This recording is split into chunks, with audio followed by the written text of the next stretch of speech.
And welcome back, everyone. Welcome back to another week, another edition of the KSL, the Korean StarCraft League, week number 71. I'm, of course, yours live VIP. With me, I'm joined by these amazing players, by the people in the chat, and by my plushies as well. Welcome, one and all, to your bi-weekly dose of Korean StarCraft. Here we go. I'm, of course, yours live VIP, and exclamation mark B in the chat. You guys don't have a look back yourselves. The bracket is live, the bracket is stacked, and this is a bit of a bittersweet week. It's a bit of a bittersweet week here because in the bracket we actually were waiting for a player. So I do apologize for the extended delay or for the bit of the break that we had leading into the start of the tournament, but we were hoping that Dark would check in. The reasoning for this is that Dark did let the tournament organizers know that this is most likely going to be his final KSL. Again, we have been speaking about how Dark is going to the military, how Dark, this is the reason why he left his team. He did have a speech, an acceptance speech, when he did receive his end of year KESP award at the end of 2024, and Dark did speak about how he was going to be going to the military and that his current career in esports was going to be coming to at least a momentary end. We'll see what happens after the military, of course. But alas, did let us know this was going to be his final KSL, and alas, he did sign up, but unfortunately he was unable to check in. He was not available, and with that, not a part of this event. Smurge, Pappy, Smurge. So we were waiting to see if he could make it in time, but alas could not. And here we go, we're getting into our next series, into our first series, I should say, of the broadcast. Spawning in the bottom left-hand corner of Leylines, we have the South Korean Terran player. We have the blue Terran. It is Percival. And spawning in the top right-hand corner, we have the Peruvian Protoss player, the red Protoss, representing Ping Pong Exports. It is Mute. Here we go. Again, we'll be going over the bracket after this series, so we will eventually catch up, but alas, there are no Zerg players here in this week's event. Again, Dark was the one that we were holding out for, but alas, Dark will not be a part of this. Instead, purely Terran, purely Protoss. I mean, we're used to it, Pat, we're used to it. All about those PVTs for the event. Let's go. For now though, double gas opener out of Percival, going double gas into a faster factory, a much more aggressive, much more assertive start out of our Terran. This is typically how Percival does approach this matchup. We rarely get to see Percival's mid to late game. Percival, he's very often going for aggression, timing attacks, and even two base all in. So again, that's what we're leaning towards, that's what we're expecting out of Percival. We'll see if that continues to be the case. Meanwhile, across the map, we do have Mute settling in as well. Mute has been having a lot of success in recent times. If you've been watching and tuning into recent KSLs and recent Open Cups, you would know that most recently Mute did take down Classic in, I want to say, last edition's KSL, and also went to the ace match against Cure, I want to say. So Mute, he has been getting some better and better results, taking down some big Korean names. Mute has been improving quite a lot here over the past year. Mute, he is a newer face to the scene, to the region. Again, if you're watching in 2024, that's when Mute kind of made his debut. So he has risen through the ranks real fast and real quick throughout the past year of play, and now he's gotten to the point where he is now contesting against some of the best players out there. I wouldn't say he was favored by any means, but now he's more regularly causing these upsets, at least with some infrequency, and we'll see if that becomes more frequent over time.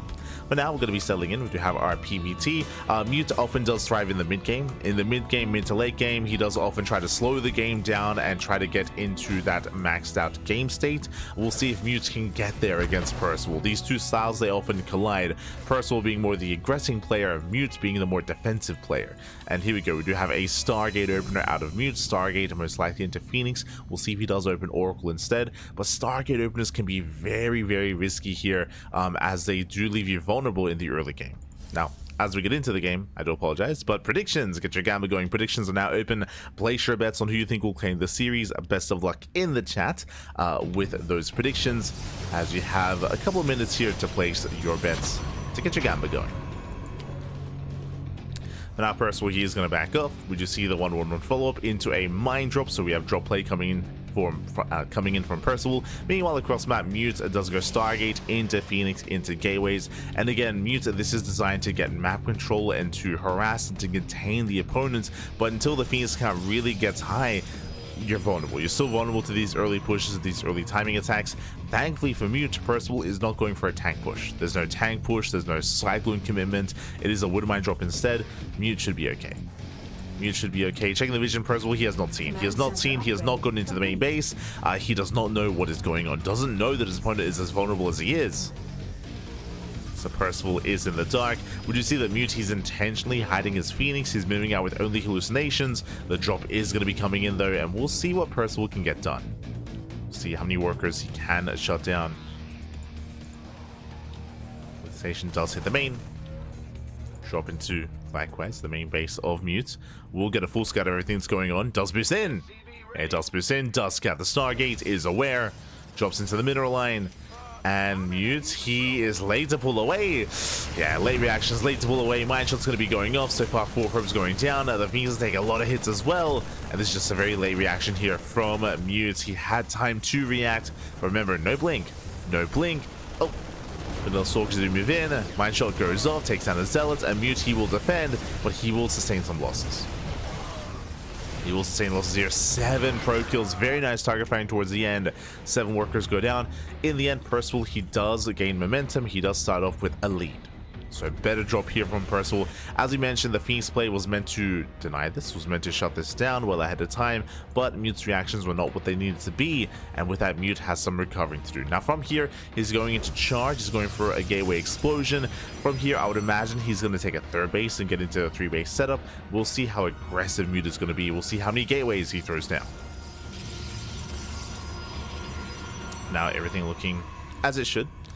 Just getting to charge, throwing down additional gateways. Yep, 3rd base now on the way. So again, Mute, he's going to be being more defensive and building up into 3 bases, but Percival is in a better position here. Percival back at home, building up his own forces. I did mention previously that Percival, he is known for 2-base all-ins. Like, he's known for going 2-base all-in, for being aggressive. I see 2 more Raxes on the way. We'll see when and if he throws down a CC. Does Percival expand, or does Percival pull the boys? Now, because of how much damage Percival dealt in the main base, I can see the logic behind making the reactive decision of pulling the boys and just going all in. Like, that's very much so a high chance of that occurring. So we'll see if Percival does pull that off. Now he is still building up.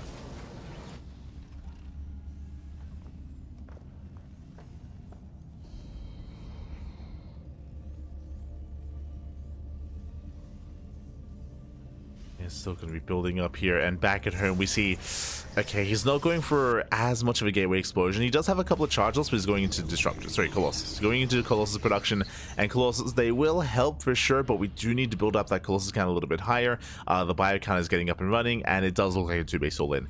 Basically, I see 2 more Raxes, and I specifically see no add-ons yet. Without any add-ons, there's no longevity here. There's the Unsiege, and we are going to send it across the map.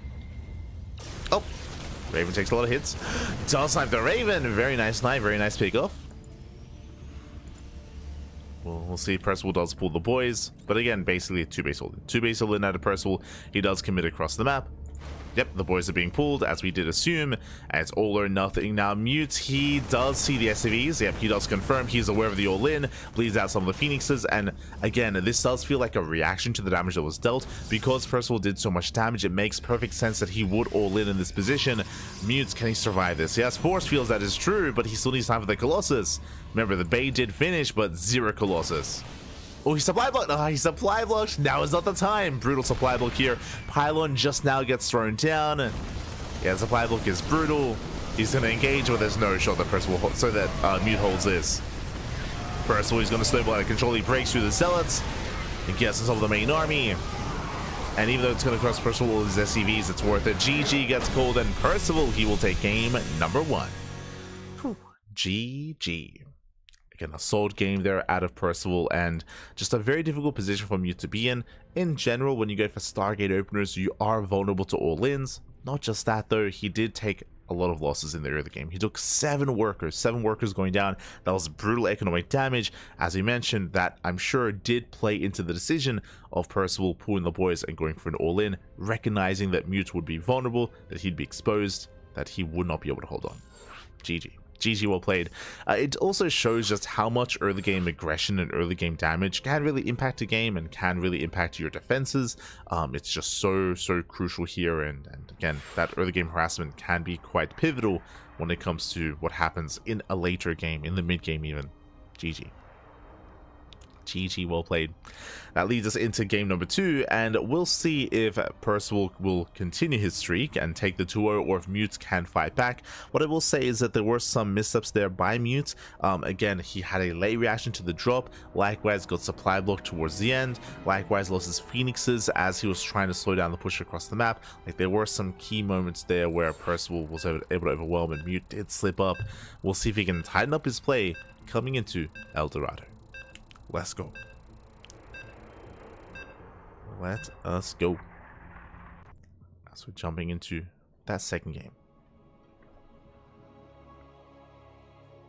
After this series, of course, we'll be going over the brackets. We'll catch up on all the other matches that are going on. We'll figure out where we are and where we are headed. As morning in the bottom left-hand corner of El Dorado, we have our South Korean Terran player leading the series 1-0. It is Percival. And spawning in the bottom right-hand corner, we have the red Protoss player representing Bing Bong Exports. It is Mute.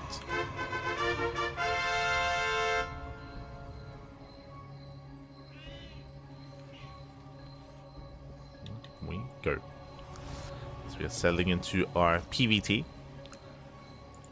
And again, last game we had Mute going for a Stargate opener. As we did mention, it can be very risky going Stargate. I mean, again, as the game led into, you're vulnerable to all-ins, vulnerable to aggression. I don't expect a Stargate opener 2 games in a row. I would imagine that Mute will deviate this time and will go for something a little bit different. The rush distance by air on this map is short, that is true, so Stargate play can be a little bit more impactful. Likewise, it's still a smaller map overall, and ground pushes can still be quite devastating. So we'll see what Mute does go for. Back at home, we do see double gas. Once again, double gas opener into a faster factory. Last game, this led into Reaper Hellion into the committed Mine Widow Mine drop. Sorry, Mine Marine drop. Is what led into in the last game. This time we could see the same. We could see Reactor Reaper Hellion. We could see committed to Cyclone, Cyclone drop, Tank drop, Banshee play. First, he does have options.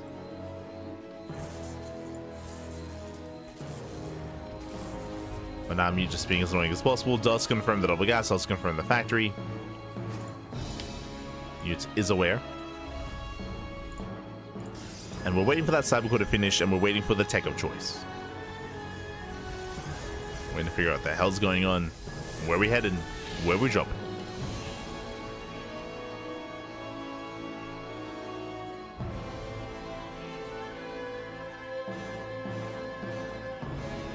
So just catching up with the chat. Hello, ¿qué tal? ¿Cómo estás? Shout out to Psycons, ByuN, Getcha as well. Welcome. Bienvenidos. As the probe is in position, show us what you got. Probe is ready. Probe is waiting for that extra gas. There it is. Twilight Council opener instead. Okay, so Mute, he is shaking it up. Going for a safer opener this time. Twilight Council into Blink, into, I would imagine, a Gateway Explosion. Now, we'll see if this is 2-gate Blink, 3-gate Blink, or 4-gate Blink Stalker. 3-gate is very safe. 4-gate is more aggressive. 2-gate is greedy. So, we'll see what Mute does settle on. Especially because of his opponents, I wouldn't be surprised if we just play it safe. Just play it safe. Likewise, this map isn't really ideal for 4-gate Blink. As the first adept does go down. Likewise, Mute trying to chase down that final Hellion. Alas, a Hellion does pull away in time.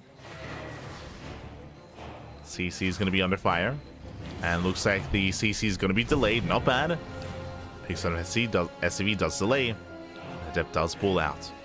But the reason why we don't often see 4-gate blinks specifically on El Dorado is because there's no way into the main. There's the power of 4-gate blink Stalker in this matchup and the aggression that it entails is your ability to poke and prod at the natural and also the main base, right? To rotate between them, to dive in as well. But here on El Dorado, because of the room, because of the dead space here outside of the main, there's no way in. There's no way into the main base. You can, of course, blink into the natural, and the natural is larger to compensate, that is true, but it's still only the natural. It's still a more centralized location to defend. It's still easier for a Terran player to focus their defenses in one area instead of two. So Percival, he should be feeling pretty safe. He goes for the dive. Percival, he scouts. He confirms the Twilight Council. How many gateways? We have 3 gates. So 3-gate blink. Very safe play here from Mute. And from here we can settle in.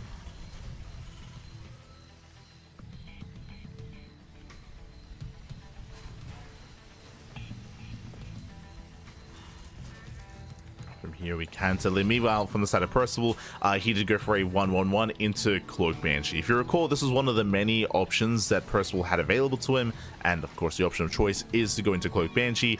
This can be devastating, especially if a Protoss player does delay their Robo. Thankfully, Mute does open with a Robo alongside the 3rd gateway, so he's playing very safe here, and Mute does already have an Observer. I mean, he's got 2 now at this point. First one does move out to scout, second one is back at home to defend. Observer's trying to make his way into the main base, avoids the Marines. See Percival may have caught a glimpse of the Shimmer. There it is, full scout of the main, gets eyes on the 3-rack setup. Here comes double Banshee, and I believe the second Observer is, yeah, back at home with the main army.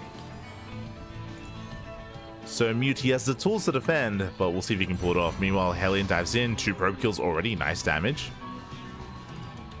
Banshees into the main base. How many workers can they get done, and can they escape? 1, 2, did miss a shot earlier. 6, 7 probe kills. Observer does respond. Banshee has to get the hell out of here, and the first Banshee does go down. And nice pick up. Second Banshee under fire. Looks like Barely will escape, Barely will get away. And 10 probes to 1 Banshee and a Hellion. Good trade for Percival. Does trade well. Behind this, we're waiting to see extra Raxes. So here, Percival, he once again has a decision to make. Does he throw down 2 more Raxes and go for a 2-base all-in, which Percival is known for? If you remember at the start of the series, at the start of the broadcast, we did mention how Percival, he is known for aggression, for timings, and for all-ins in this matchup. We rarely see late-game PvT with Percival involved, so the question becomes, does he commit, does he expand? I don't see 2 more Raxes, he expands. So last time, if you remember, he went up to 5. He went up to 5 Raxes and no add-ons. This time, only 3 Raxes. He does expand, does get a 3rd CC. So Percival, he is not pushing. Did do some damage, but this time, not enough. So it's going to calm down, settle in. We do see Mute getting ready for his own move out. He can, of course, blink into the natural. Mute, he at least somewhat sees the army, but oh god! Yeah, he did just blink. He did just blink. And he will lose the Stalker. Better trade for Percival. Again, that was a crazy blink out of Mute. Mute, we see a scan. Mute actually, he blinked in blind. He didn't know the army was waiting for him. That's why Percival scanned. He's like assuming there was an Observer. There was none, not quite there. So Mute was punished. Percival, he does slip out.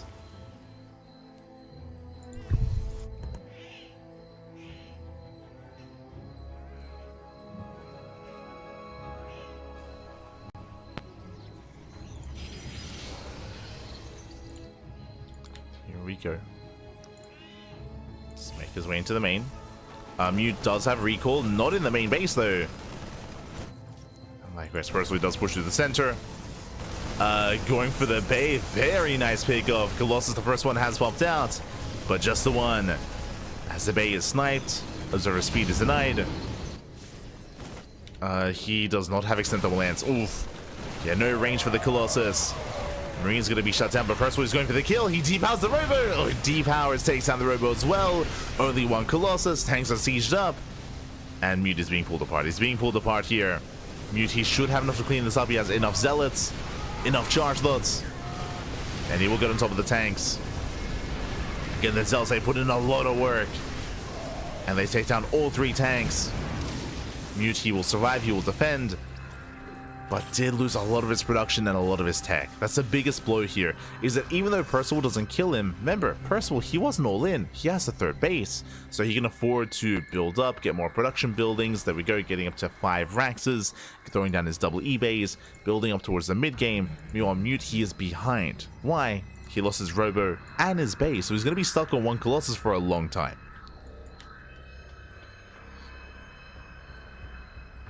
Is stuck on that 1 Colossus, which means he has no pushing power. He can try to move out, but it's going to be difficult. Now trying to deal with this drop. And going for the goal base. That is a way to recover, true. That is a way to recover in this game, rushing into the gold. I do like this decision from Mute, and honestly it's a really necessary decision for him. Does need to go for the gold.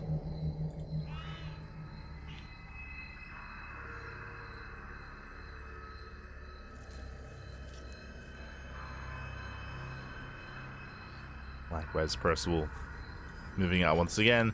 Mute, he does spot this with the Zanaga, thankfully. Mute is aware. Mute is in position. That was an oversight from Percival. As he pokes in. Mindshot takes down 1 Zealot. Nothing major. Observer even chasing the army.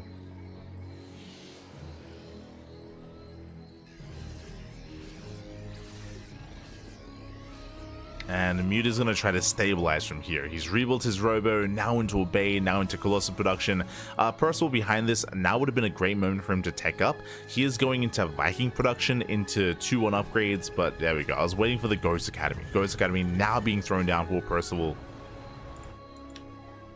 I would have liked that a little bit sooner. Unfortunately, Percival just doesn't really know the game state that's occurring right now. He has not scouted the gold base. He doesn't know that Mute has rushed into the gold and is rushing into a greater economy.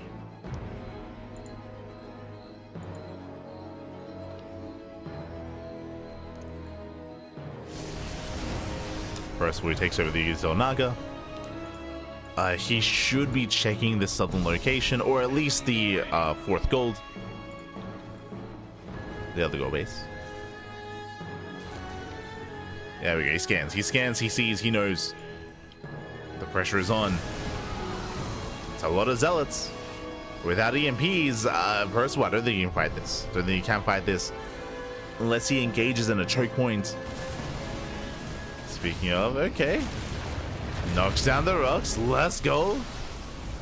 Yeah, heads down to the low ground. Very nice move here out of Percival. From here he rotates. Stims in. Does attempt to. Yeah, playing with fire, dancing with the army, going for the expansion. And again, he's trying to cause a distraction. It looks like he will get the expansion just barely. Yeah, Nexus goes down, and he has to get the hell out of here. Has to pull out.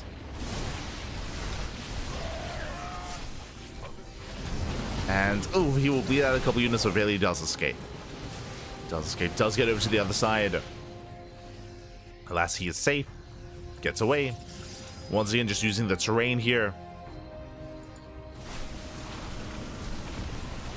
And Mute, I believe, just now getting to his 2nd Colossus. The Robo is done. The Bay is complete. We need more splash damage here. Mass Zealot has potential, but is so vulnerable to EMPs and splash damage.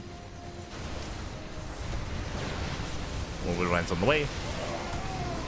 Oof. Yeah, brutal connections.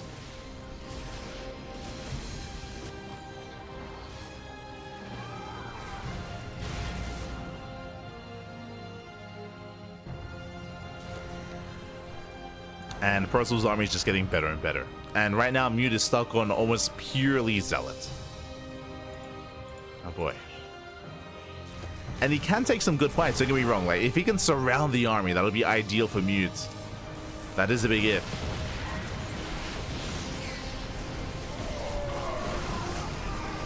Once again, it's also denied. Oh, nice EMP on the charge slots. Ghost getting caught out. Where are those Widow Mines? Yeah, reinforcements on the way. Wouldn't mind to do burrow.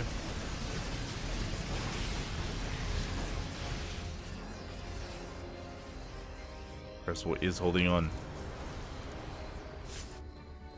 You're just trying to retake those gold bases. There we go. Second Colossus on the way.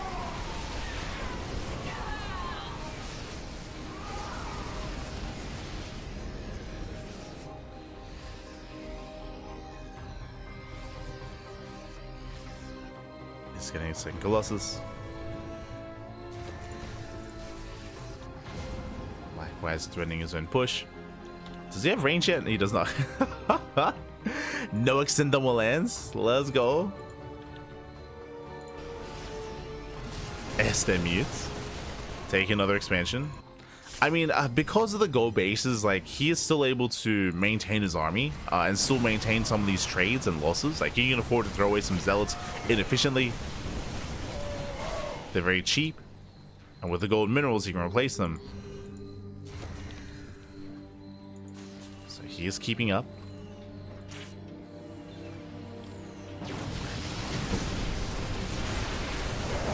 Takes and does snipe that prism. Likewise, decent mine shots. Vikings, they shut down the Colossus. They get one, they get both. And both Colossus is going to be going down. First, what he does stand and just takes the fight. Oh, has to get back into his charge also. Will clean them up. Without the charge loss, Beauty doesn't really have much left over. Yeah, the Stalkers, they're so exposed. The Immortals as well. He cannot fight this. And Mute, he will lose everything. He will lose everything here. I say that Zelda coming just barely towards the end. They come in to reinforce. Mute, he does break the planetary. Well, this was an expensive fight here for Mute. He's still warping in though. He's still trying to overwhelm. It's all or nothing for Mute. And he's close to breaking him. The Zealots, they come in. Boys have to be pulled. Boys are being pulled. Percival, he does kite back. Up, just barely. Does need more reinforcements. Where are the warp-ins? Where are the reinforcements? Here comes that prism. Oh, can he finish though? Nah, no shot. He's going for the warp-in, but he's going to be targeted down. Yeah, the prism falls. Warp-in is denied.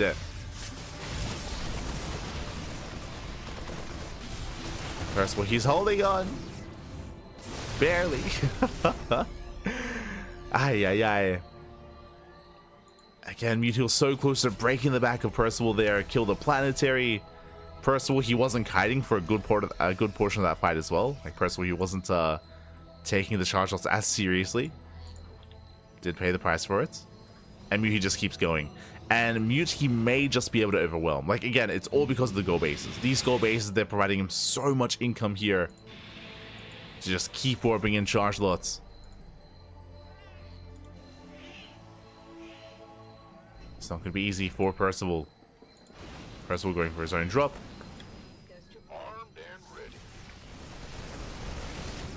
Mute not quite in position. Forced to recall. Nice target firing. Again, even the recalled units have a hard time dealing with this. No anti-air. Nice drop here by Percival. And this is what he needs to do. He needs to somehow hinder the economy. Going back and forth, back into the mineral lines. Slowing Mute down.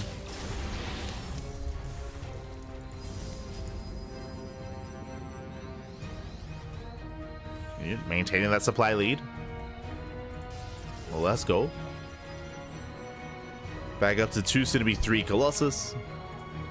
That's a lot of Colossi.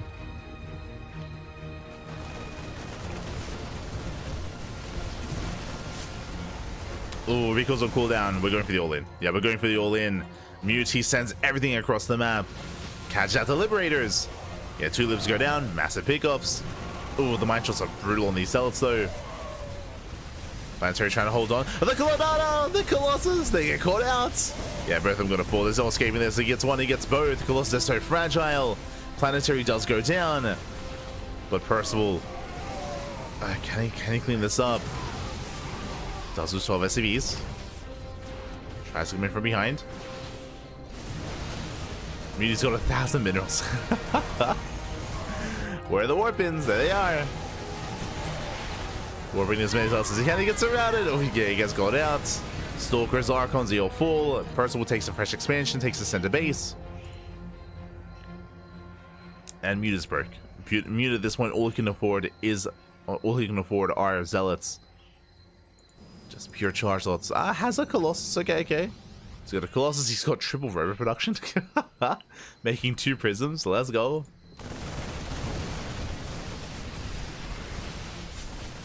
Yeah, Percival running into the army. Don't think he was expecting just this many charge lots. Once again, they collapse in. Nice line connections. Very nice connections. Just going up. Ooh. They barely escape. One does go down. Oh, the punish is real though. Does punish a couple of those stalkers. Still very tense. I mean, Mute again, like that mineral income.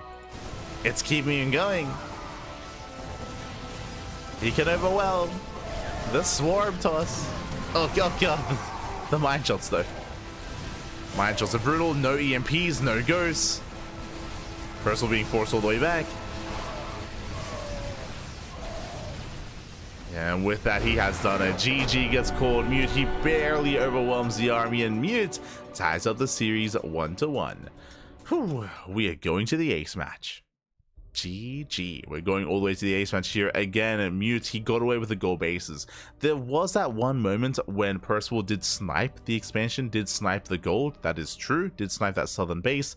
But that was the only time he was able to really do much to the economy. I guess in the later game, there was that one drop that got 10 probe kills on the right hand side. But for the most part, Percival, he wasn't really able to get any counter damage done. There was definitely always potential for that.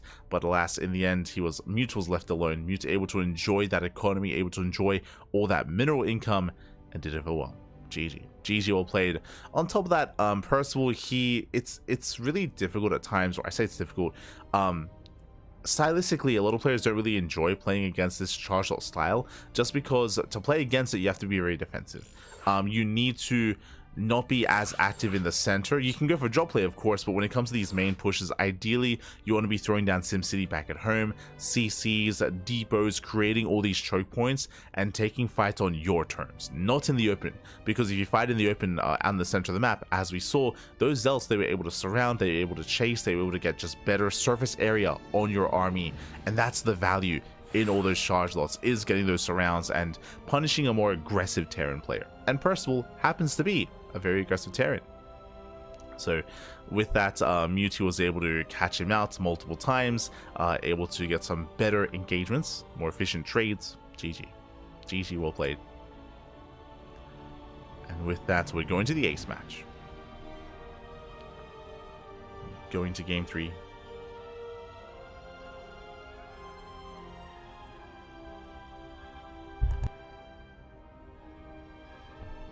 Again, we saw a very similar dynamic back in the day when this style was really rising in popularity back in 2020, 2021, when we saw this Storm Toss style overwhelm and overpower like 3-Rex players specifically. I always remember, I think it was Cure having a really hard time against this, just because Cure was so unwilling to be more defensive, be more turtling. I remember ByuN struggling as well, just because of ByuN's tendencies, right? ByuN, he's also a very aggressive player in this matchup. And it's something you have to respect and something you have to adapt to.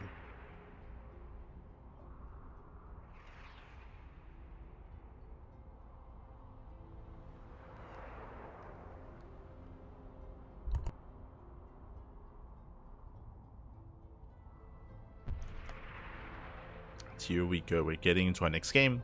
We're going to be loading into herO for the ace match. Meanwhile, this is the longest running first round match. We know what series to jump into. We know. It's very tempted to jump into Lunacy versus Rebellion. That was also a spicy matchup, but you know, we chose, and now we're jumping in. And this could go either way.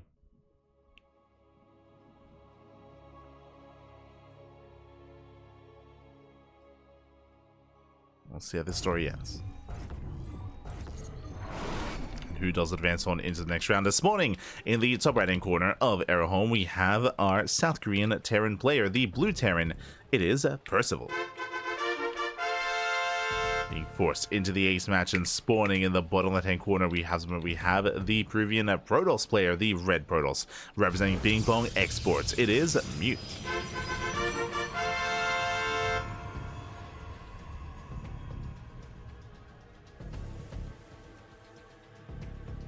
Here we go. So now we are going to be jumping into that ace match, and we're going to be loading into herO. Now, welcome one and all to herO. herO is a older TLMC map. It's a bit of an older map, but also a rush map as well. Very small, very short. Rush distance by ground. Aggression is favored on this map, and remember, Percival is more of an aggressive player. Double gas opener. So I do expect maybe even a 2-base all in here as well out of Percival. It's how he won game 1, and it's where he really does excel in. We saw him struggle in a longer game against Mutes, and again, that kind of like coincides with, you know, his strengths and weaknesses, Percival's I mean. As the game goes longer, that's where Percival can at times fall apart at the seams a little bit. So we'll see if he can try to end the game a little bit sooner here. We'll see if he does commit to earlier aggression. So far, double gas into a factory. Last game, this led into Banshee play, if you remember. It led into Cloak Banshee. This could lead into Cloak Banshee once again. Reactor Reaper Hellion can lead into Cyclones, lead into Tank Drops, can lead into a Widowmine drop. We'll see. Where are we headed? Where are we dropping? Technically, this could even be a 1-base all-in, which I don't really see Percival embracing too much. When I think of players going for 1-base all-ins, we've seen ByuN do this before. We've seen Gumiho, Ryung as well. There are some Korean Terrans that are willing to embrace 1-base all-ins, but I'm not sure if Percival is one of them. Don't know if that's really his MO.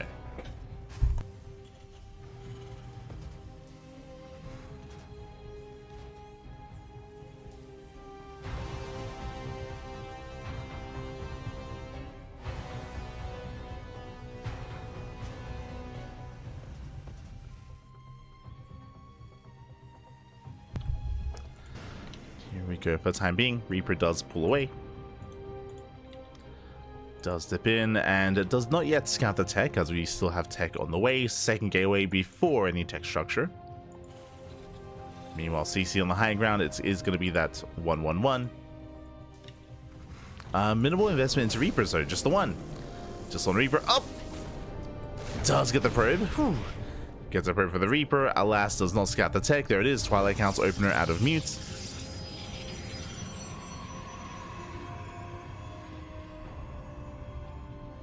Is opting to go for the Twilight Council.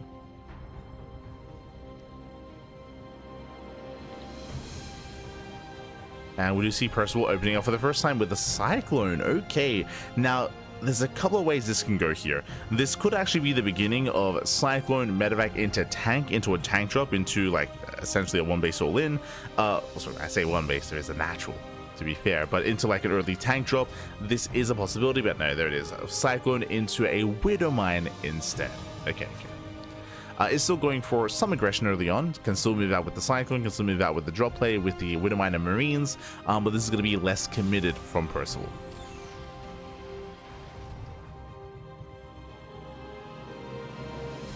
As Percival, he is soon to move out. There we go. It's going to be a Cyclone, Widowmine, and 2 Marines. Behind this does go into... Wait. Okay.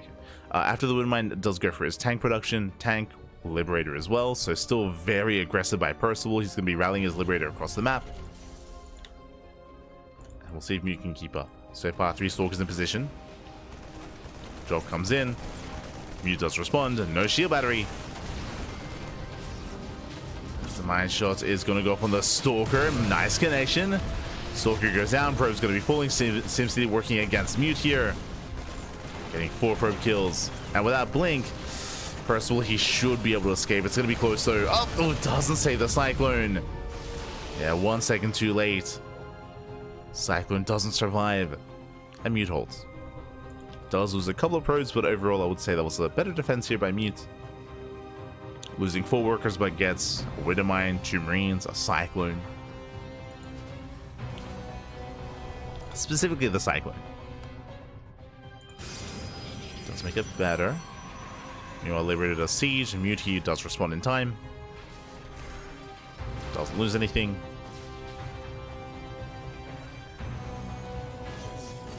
Behind this, Percival going for his own 3-rack setup.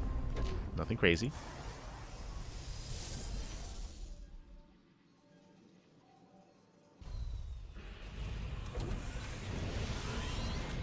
Crazy, nothing wild.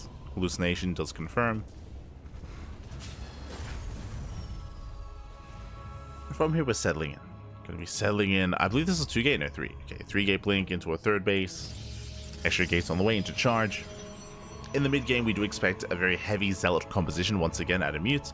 Unlike on El Dorado, he won't have the gold bases to support him.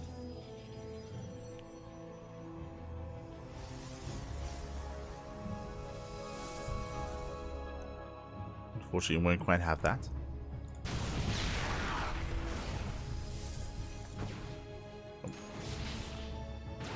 A bit of siege up once again, gets a pro kill. 4 in total. Percival just continuing that harassment. And Mute having a harder time keeping up. Art does respond. And you see what I see? I see not just a 3-rack setup, I see 2 more Raxes. 2 more Raxes on the way. They're hidden here at the natural. This is looking very similar to game 1. If you remember what happened in game 1, 3 Raxes into 5 Raxes into a 2-base all-in where he pulled all the boys. Game 2, instead of these 2 extra Raxes, what did we see? A 3rd CC. So already much more aggressive here by Percival. There is a much higher chance now that he's going to pull the boys and commit to that all-in, which is what we expect more of here on herO. And again, this is where Percival does thrive. Here comes the Unsiege. Stim is almost done, +1 on the way. Show us what you got. As he does move out. Yep, going to be reinforcing with ByuN. Does begin his move out. Scans the army. There it is, he pulls the boys. As we did assume, does pull the boys, 2-base all in. This is the exact same build that we saw in game 1. I say same build, slightly different opener, true. The opener was slightly different. But overall, it's all or nothing for Percival. And the Colossus is not ready. Colossus is halfway done. We need force fields, more than anything. As tanks do siege. Yeah, the force fields are not there. And with that Percival, he's now within range of the expansion. This base is going to go down, already out positioning Mute. Missile goes off. Mute, he cannot engage. He just cannot do anything about this. The base is going to go down. Mute, his hand is being forced, but he's going to lose everything here. The Colossus has arrived. The Zelsay melts. And the tank volleys here on the Colossus is going to be insane. Yeah, there they are. The volleys go off. The Colossus goes down. And Percival, he's done it. Percival's done it. Mute has been broken. GG gets called, and Percival will take the series 2-1. GG. Whew, GG, well played, congratulations. Percival, he will claim the series. Mute is knocked out of the tournament. Very intense back and forth, very intense series. Again, herO is a rush map. herO favors aggression, it favors all in. So again, Percival, I'm sure, did take that into account.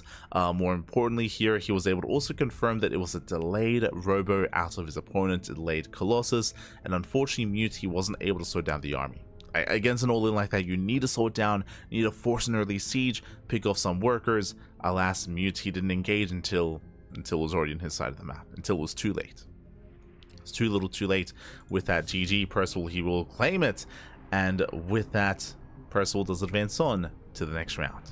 Question becomes, who is waiting for him? Exclamation mark B in the chat to have a look at the back yourselves. Let us switch our scenes over and catch up on the bracket from the top. Again, our series was the last one to finish, so we picked our series well when it comes to what was going to be close, what was going to be clutch. Up next in the second round, we have herO versus Rebellion. herO takes down Milmion. Lunacy goes down to Rebellion. So herO and Rebellion facing off in the next round. Classic takes down Ateshi. Bunny takes down his opponents. And now we have a PvT between Classic and Bunny. Scrolling down a little bit further, Cure takes down Murloc Marine. Cure up against Percival in the next round. That's going to be our next series. And we have ByuN taking down Reciprocity, as well as, or Reciprocity. And Creator takes down Triple. Here we go. Here we go. As we have our TVPs on the way. As I mentioned before, no Zerg players this week. No Zerg players here. There's no Solo, no Shin, no Dark. And just to reiterate once again, for those that weren't here at the start of the broadcast, Dark, he did announce that this was going to be his final KSL. Unfortunately, he wasn't available to actually play in this week's KSL, so it's a little bit bittersweet. I don't know if Dark is going to be able to maybe play in this week's Wardy TV Monday. It's possible, but fingers crossed. Fingers crossed that we're able to see Dark one last time before military service. Fingers crossed. Fingers crossed. Otherwise, we are getting ready for our next series, for our next round. Again, getting ready for that TVT, which is becoming more of a rarity nowadays. Very often, especially because we cast a lot of Clem in a lot of these tournaments, we just don't get TVTs. They just don't exist. So I appreciate it. I appreciate we're able to jump into it. Let's go.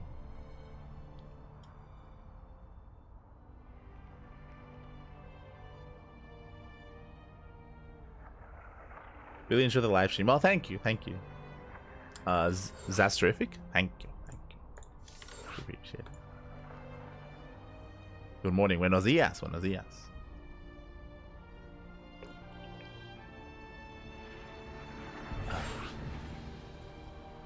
I see ByuN and Creator not being casted by anyone. Oh, if that's the case, that's a bit of a shame. I would have hoped that someone would have jumped onto that series. I mean, we are following our players into their matches, of course. Have a look here. El Pollo Loco. What's he covering? He's on Hero Rebellion. Senor Dave is on Classic Bunny. And Steadfast also on Classic Bunny. Oh, okay. So, looks like a couple of the other casters have doubled up. But, you know, we've successfully spread out ourselves, at least. We've got our own match.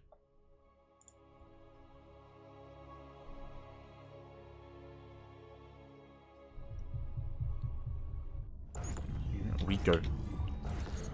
Jumping into our TVT and spawning in the top right-hand corner of Ley Lines, we have our South Korean Terran player, the blue Terran. Ooh, it is Percival. And spawning in the bottom left-hand corner, we have the red Terran player representing Team Liquid. It is Cure. Here we go. And if you're in the chat, predictions are now open. Place your bets on who you think will claim the series. Best of luck in the chat as we jump into our second round. And coming into this TVT, again, Cure has been looking pretty on top of this. I mean, I say that has been going back and forth with players like ByuN, has been going back and forth with players like Gumiho, but always a treat to see. I'm always excited to get a read on Percival, though. Now, what I was saying about Percival in the previous series about how aggressive he is and how all-in he is often against Protoss, stand by that. I mean, we even saw that in the series. Those were the only games that he was winning, were 2 base all-ins. But against other Terran players at Percival, that is where he is willing to play more standard, more macro, more mid to late game. So I'm excited to see how he compares to Cure. For the time being, double gas. Double gas open out of Percival, ranks expand out of Cure, as Cure only opens up with a single gas geyser. So we have our defender and more economic start in our red Terran, and we have our aggressor and more, again, tech heavy start out of Percival. So Percival's going to be the aggressor, Cure is going to be the defender. And we'll see how our players turn out. Let's go. There's that CC on the low ground. Battery is on the way. From here, Percival can go Reactor Reaper Hellion. He can go into earlier 111 into Banshee play. You can go for early tank production. You can go for earlier Raven production. That's it. What I was looking for. With the earlier starports, you can go for early tank drop. True. Early tank drops are a thing. So Percival, he does have options available to him.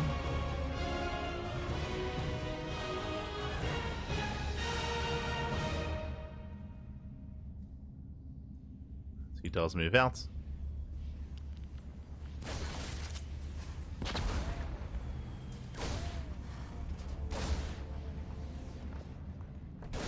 So far does pull away. Does pull away. You're sitting up low ground. Safety bunker has been thrown down. So again, just being very safe, being very secure. Percival getting to its own starport follow-up. Is getting there. Trying to make his way into the main, but Kira's in position. Percival rotates, runs into the bunker. Oh, runs into Kira as well. Thankfully doesn't lose anything. Does pull away in time. But so far, Kira defends.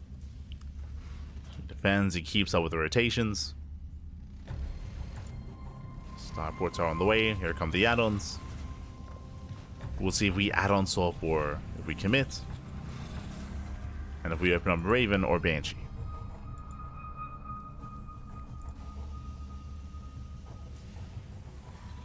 As Percival does make his way into the main. Forcing his way in. Oh! Can he get the... He can't get the Reaper. Reaper does go down. Hellions are coming from behind. The Marines do get pounced upon. Nice big here by Percival. Busting into the main base, and Curie's in trouble.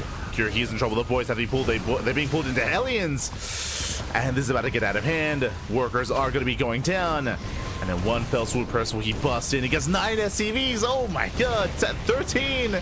13 SCVs go down. Can he get even more? 13 in total. Very nice damage here by Percival. Bearing in mind, Reaper Hellion does not scale well into the mid game. So a much better trade. And with that, Percival does take a lead. He's up by 10 workers. Cure is behind. Curie does fall behind. From here, it's going to be up to Cure to bounce back in this game with counter drop play, with counter harassment, or without positioning as well. Positional play is so important here in TVT. You can be down 20-30 army supply, but if you are the first to siege, if you catch your opponent off guard, then you can actually outtrade that and overcome that. Meanwhile, Percival with his lead, third TC. Third TC is on the way for Percival, getting to his third base. Likewise, getting to his 1-1-1 into Raven production. I believe Percival, yep, he does have the Raven advantage, does have the Raven lead because of the double gas opener. Oh, and he does target down another SCV. Oh, he gets 3. 3 more SCVs go down, denied mining time. Still hindering the economy of Cure. And Cure, he might commit into a 2-base all-in. Like, because of all these losses, in a mirror matchup, it is difficult to recover. Not impossible. Third TC. Never mind. He is expanding. Cure, he is going to expand. He's going to try to play this out. Bold move. Bold move out of Cure. We'll see if he can bounce back. Getting his base on location. Meanwhile, Percival, his expansion is almost done. Again, Percival is still ahead when it comes to the base count. He likewise also is about to confirm the timing of the third TC. SCV ready. Yeah, pokes in. Confirms.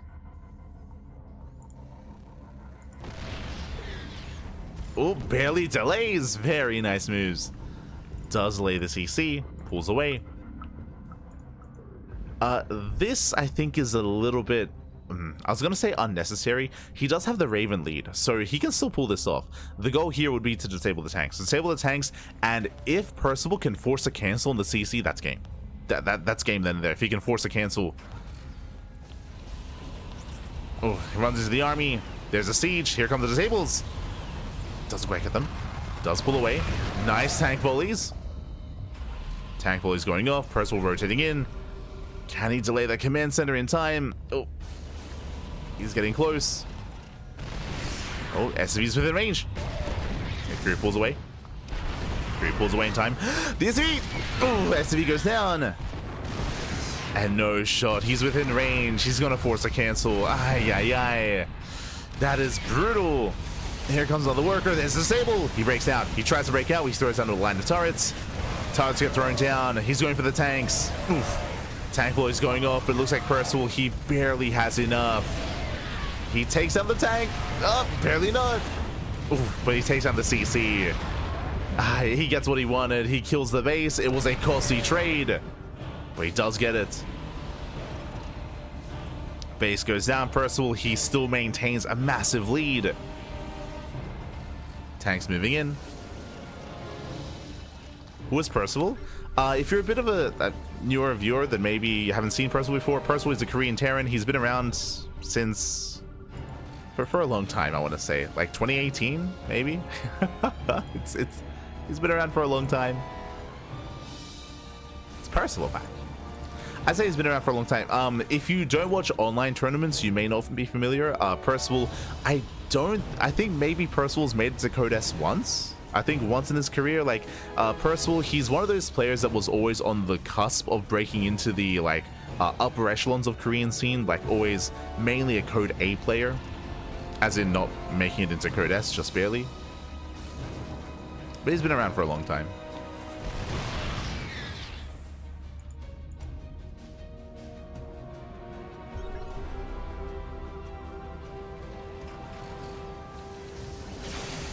Oh, as we just see the Master Sable, Percival, he does land, and he breaks through. He breaks through, takes down all the tanks. Ooh, shuts down the siege line. Again, very careful play here out of Percival, and he's pushing in. He's pushing in, he's going for the kill. But if you only watch GSL for Korean players, then you wouldn't be familiar with Percival. But if you watch online tournaments, like he's often been there. And GG gets caught. Percival, he breaks the natural, and Percival takes the lead. Whew. GG. Percival does take a lead in the series. Again, a very, very intense game one. It all came down to the early Hellion Reaper dive. Percival, he was able to kill, remember, 13 SCVs. He killed 13 SCVs with that first dive, so Percival took a lead from there. On top of that, he killed another 3 SCVs, and remember, Percival's win condition with that move out was if he could force a cancel on that CC, that was game. That was game then and there. He didn't force a cancel, he got a kill. He got a kill on that CC because remember, it finished building, it lifted, it was sniped by the Vikings, and with that, Percival does snowball out of control, does take the win, does take a lead. Strong start for Percival. Despite that, Cure is still the favorite player. Percival has been an up-and-comer for a long time. Percival, he did retire for a year. If you remember, he did retire for most of 2024, but he came back in December. Came back in December of 2024, like end of November, start of December sort of era. And Percival, he has been rising through the ranks. It's been great to see his growth as a player over the past couple of months in his return. And we'll see if he can bring down Cure, because that would be an upset. Cure is the favorite player. There's a reason why even the predictions in the chats are heavily in favor of Cure, because he is the favorite player here. But Percival, he's here to cause that upset. We'll see if he can pull it off. See if he can pull it off. But you've piqued my interest. Like in my mind, like Percival, he was very active during the COVID era of StarCraft. But when did he debut? Let's find out.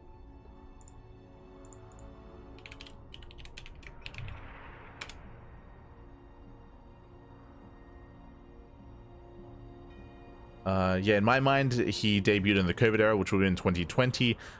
Looking at Wikipedia, he debuted in 2019, so just before COVID era of StarCraft, just before.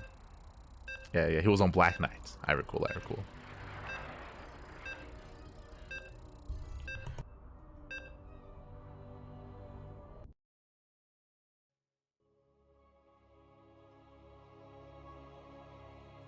But here we go. We're getting into our next game. Getting into game 2. Getting into Ultra Love. Let's go.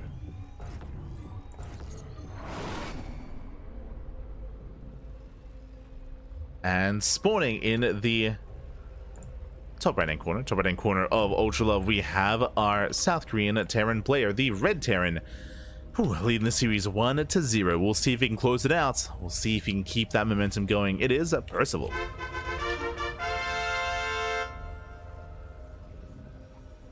And spawning in the bottom left-hand corner, we have his opponents. We have the blue Terran player, the blue Terran representing Team Liquid, the favorite player in this series. We'll see if he can bounce back and recover and force the ace match. It is a Cure.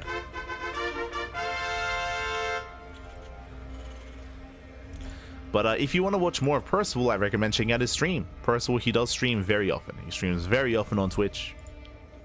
So do recommend it. Does stream often. He also has very luscious hair.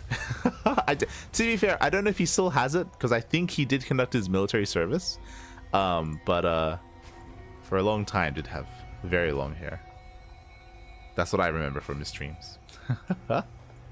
Let's go.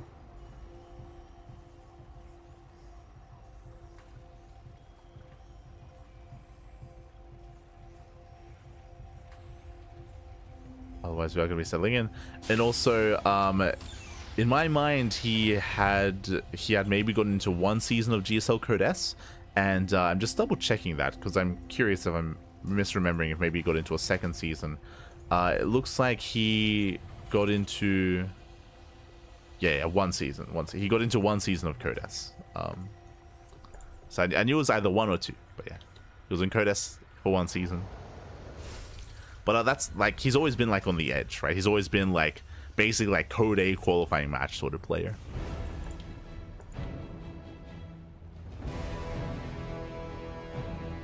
On the edge, back on the edge.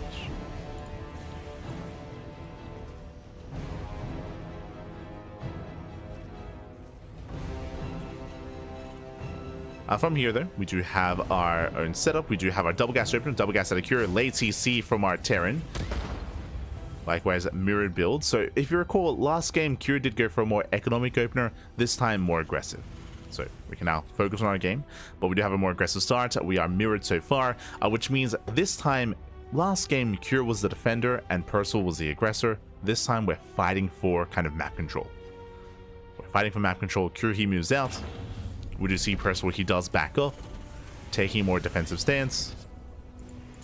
Cure does dip in, but we do have that defensive Hellion. Despite that, the SCV is not going to go down. Whew. Percival does hold. Percival, he does hold on, but no, he comes back. Yeah, he comes back, takes down the SCV. That speak of here by Cure. He gets one, he gets two. Gets two SCV kills for a Reaper. That is worth it for Cure. So he will delay the starport, will delay the depot.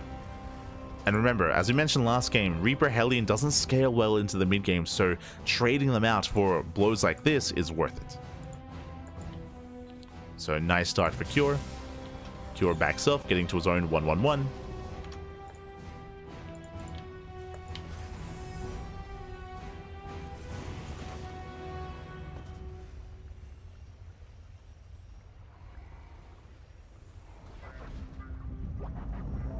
And from here, getting to his own biotank setup. Now, once again, it looks like we have a bit of a later add-on switch here from Cure. So we do see Percival going for the faster Banshee. Sorry, faster Raven. I keep calling it Banshee. Yeah. The other one. Going for the rest faster Raven, so he will have a slight Raven advantage and slight Raven lead, which can be very impactful.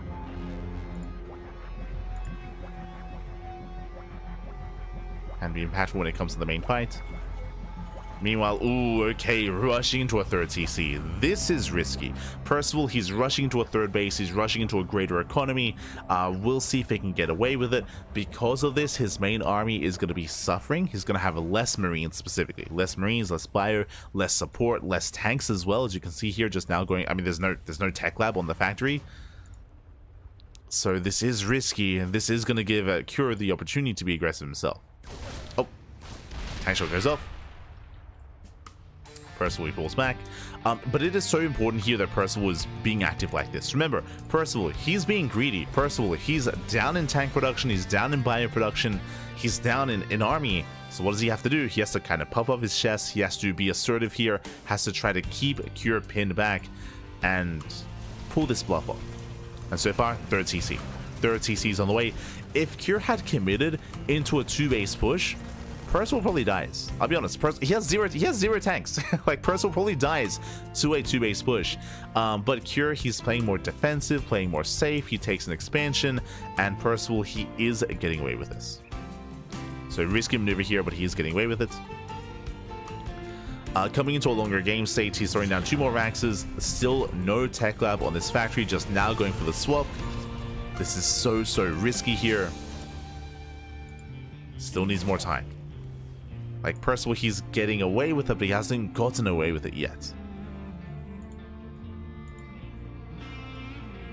But with this third CC, Cure most likely is going to push when he expands. So, still a little bit more time. A little bit more time is passing. First tank is on the way. Let's go. Meanwhile, Cure, he has 4 tanks himself. Third base being taken. Percival, again, he's enjoying a greater economy.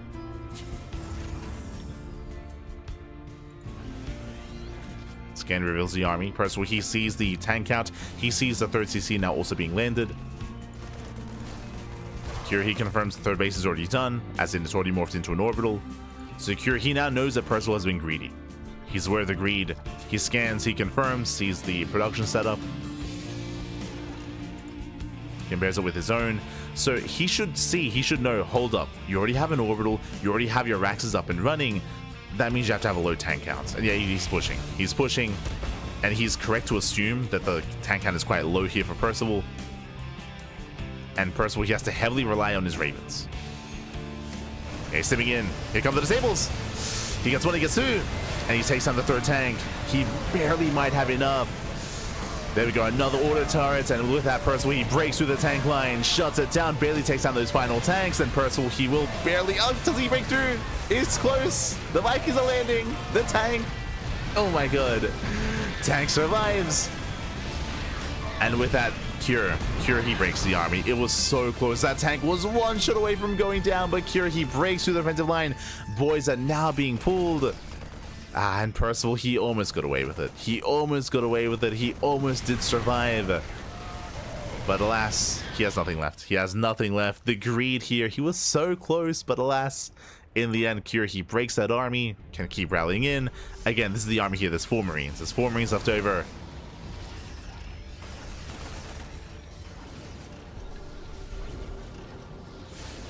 Up to 5 Marines. Gets a Raven.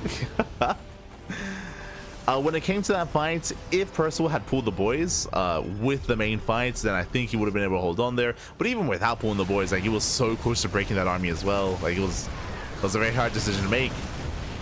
Here come the boys, moving into tank fire. Gets one, gets all the tanks. He will get all 3. It does cost him a lot of SCVs. He does hold, though. Does reset the Viking count, more importantly. Whew, okay. And Percival, he survives. Now, he is still in a rough position. He's down in workers, true. He's down in workers, but he does have the upgrade lead. He has 1-1. I don't think he can do this, though. Yeah, he's overextending. Percival, he overextends. He gets too excited. Loses another tank. Percival, he can't afford these losses. Not after that earlier fight. And that upgrade lead that he has, it's closing. We can see 1-1 on the way for Cure, and Percival, he has not begun, or he's just now beginning 2-2. Okay, so he's maintaining those upgrades. He's getting a 4th CC. Percival is still playing on a knife's edge, though. Has to pick up. Has to get out.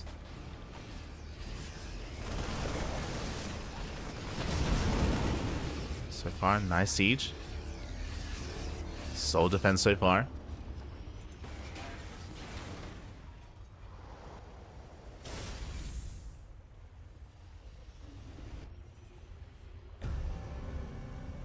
As the game does slow down, and we're settling in. Now, quickly to take stock here, where exactly are we? We have an even tank count. Tank counts are even, bio count slightly in favor of Cure, Viking count slightly in favor of Cure as well, and the economy, of course, is in favor of Cure. So Cure, he does have these slight advantages over Percival. Percival, he still has to recover here. He is getting a 4th CC, but so is his opponent, so the 4th base timing is pretty similar with each other. Although, as Cure does find an SCV, and he is looking to contain. Gets 2 SCV kills. The goal here is to contain Percival, to delay the 4th base for as long as possible. We'll see if Percival can break out. Upgrades are currently even. Equal upgrades.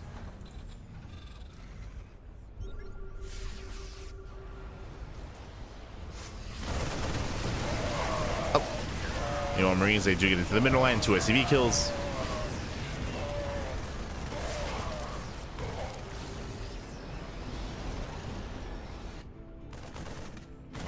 Percival, he pulls away. Oh, he gets caught out. Does go for the sim. Can he boost out? Oh, he's gonna stand and fight. It does barely boost away, saving a handful of Marines. Trying to get his 4th base up and running. Now, even though Cure has all these small advantages, it isn't large enough to overcome like a pre-siege position. Percival, he can still take a fight. He can still take a defensive fight, especially. Ravens are no longer a factor. Percival running into tanks though. Yeah, it's not the fight. It's not the fight to take. Percival, he will lose his bio. Yeah, the bio army goes down. Again, Percival didn't know he was pushing into pre-siege tanks. And Cure takes the fight. Cure, he extends. Oh no! Get out of here! No, the tank! Oh my god. It's gonna be zoned away. Oh my god. I'll pick up. Does save it. And thankfully we had that unsiege in time. You could see that the animation, like pushing the tank and making it slide over. Oh. Yeah, too many losses here for Percival. Too many losses. Some really rough moments here towards the end of the game.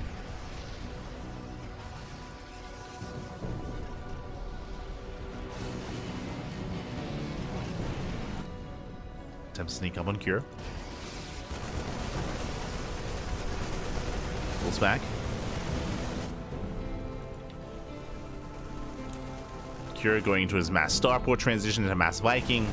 Again, air control is what you want here in TVT more than anything. Is that air control?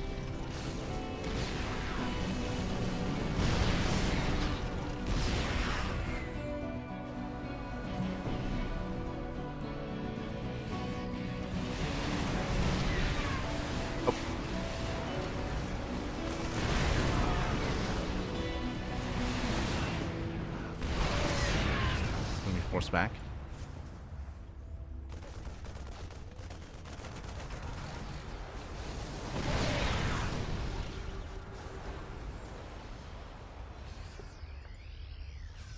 Nice Q rotating around. He catches the tanks. Yeah, massive tank load is going to be going up. And Q is forcing his way through. Takes down those 3 tanks on the high ground within range of the gases. And from here, Curie can just really expand. He can just really take more bases, more CCs. He has map control. He's containing his opponent.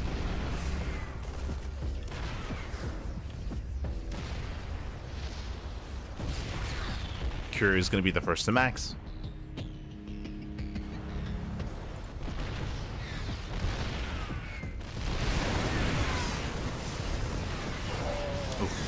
Oh, okay. That's Percival. He will lose his Viking lead. Yeah, the Vikings. Not anymore.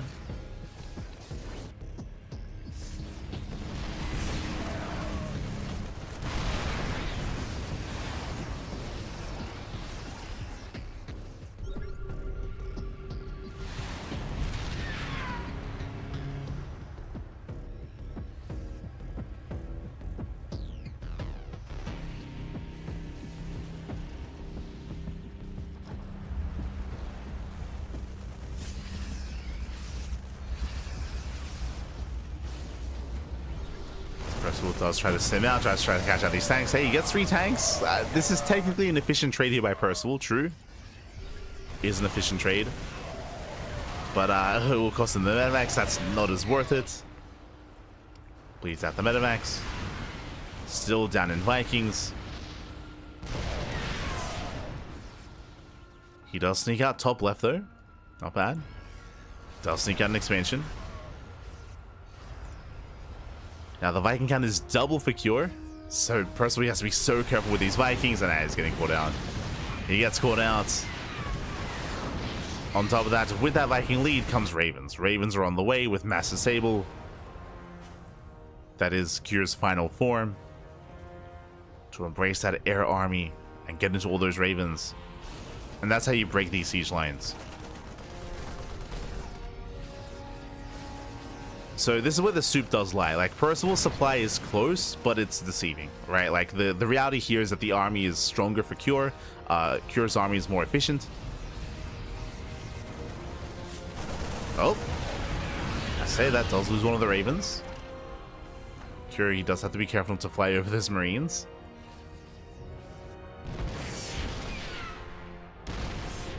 Likewise picks up a tank. Now the Viking goes down. Percival, he's only on 3 starports, getting up to 5. There's this. Oh, I was gonna say there are those disables, but doesn't quite find his way through. Doesn't quite make it. More Ravens on the way. Oh, a bit of a miss rally.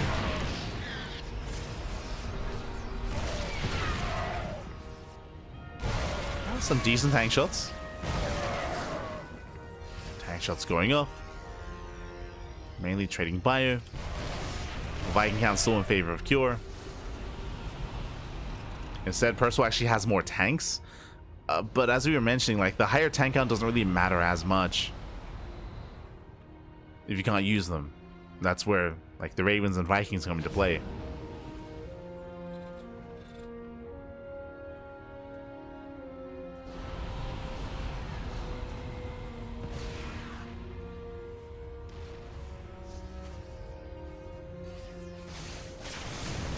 Speaking of, yeah, disables popping up. Marines, they sim in. I send out missile. Missile goes up. Percival is holding on. Percival does hold. Curie does take his half of the map.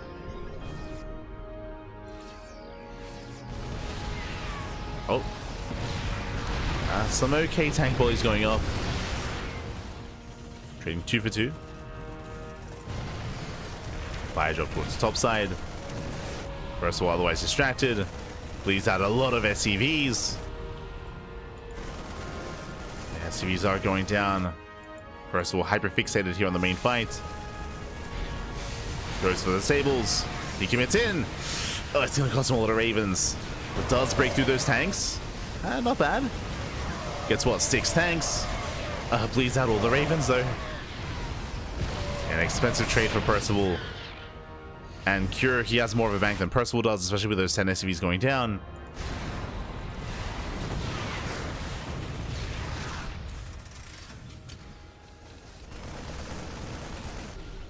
That does force a response.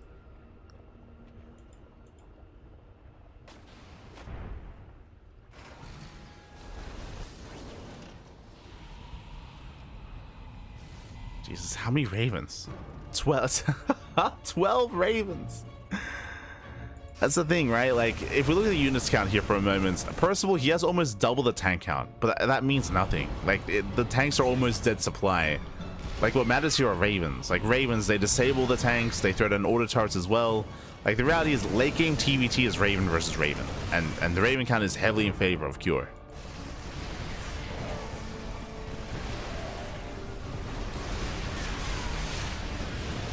Speaking of, yep, massive sable.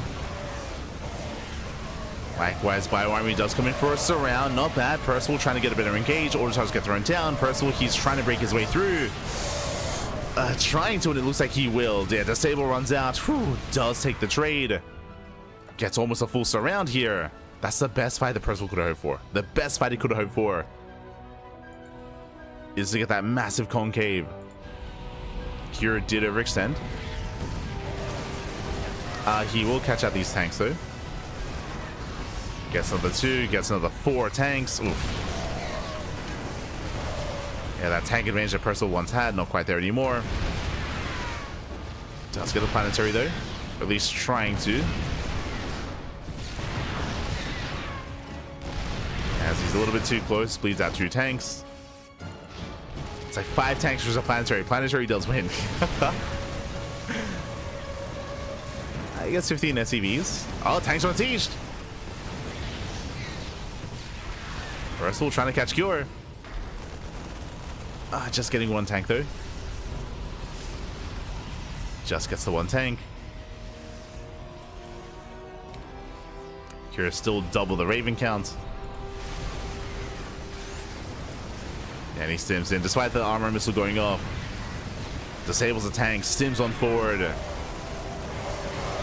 Oh, it's not going to be pretty continuing this push though. Trying to force his way through, and he will. Yeah, he will be able to do so, just brute forcing his way through those tanks. And Cure, he does it.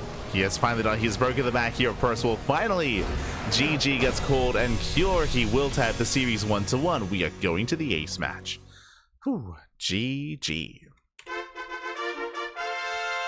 Yeah, GG, well played. We're going to game 3. We're going to that ace match. Again, a very, very intense game. If you recall, a lot of this came down to the build of choice of Percival.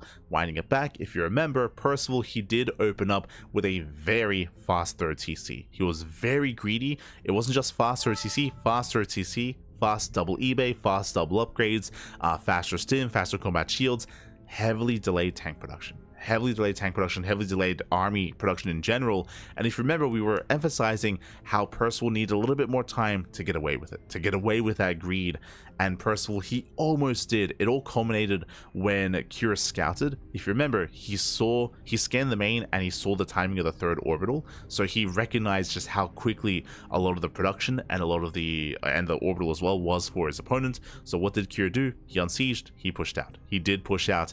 And Kira, he barely broke through. It was actually a really close fight at that third base. But honestly, that was the fight that decided the game. Because it was in that fight that Kira did actually break through the main army, that he took the better trade, and that even though Percival did barely survive there, that he didn't die then and there. He did lose SCVs, did lose his tanks, did lose his ravens. He lost too much in that trade where that any kind of advantage that he was hoping for, he did kind of lose. So he didn't quite get away with the greed, and with that Kira, he was able to gain momentum, gain map control, and snowballed from there. There were some nice moments for Percival after that. There were some nice fights, some nice trades, but not enough to fully recover, not enough to really give Percival the momentum he was really hoping for with that GG. With that GG well played, that leads us into game 3. Let's go.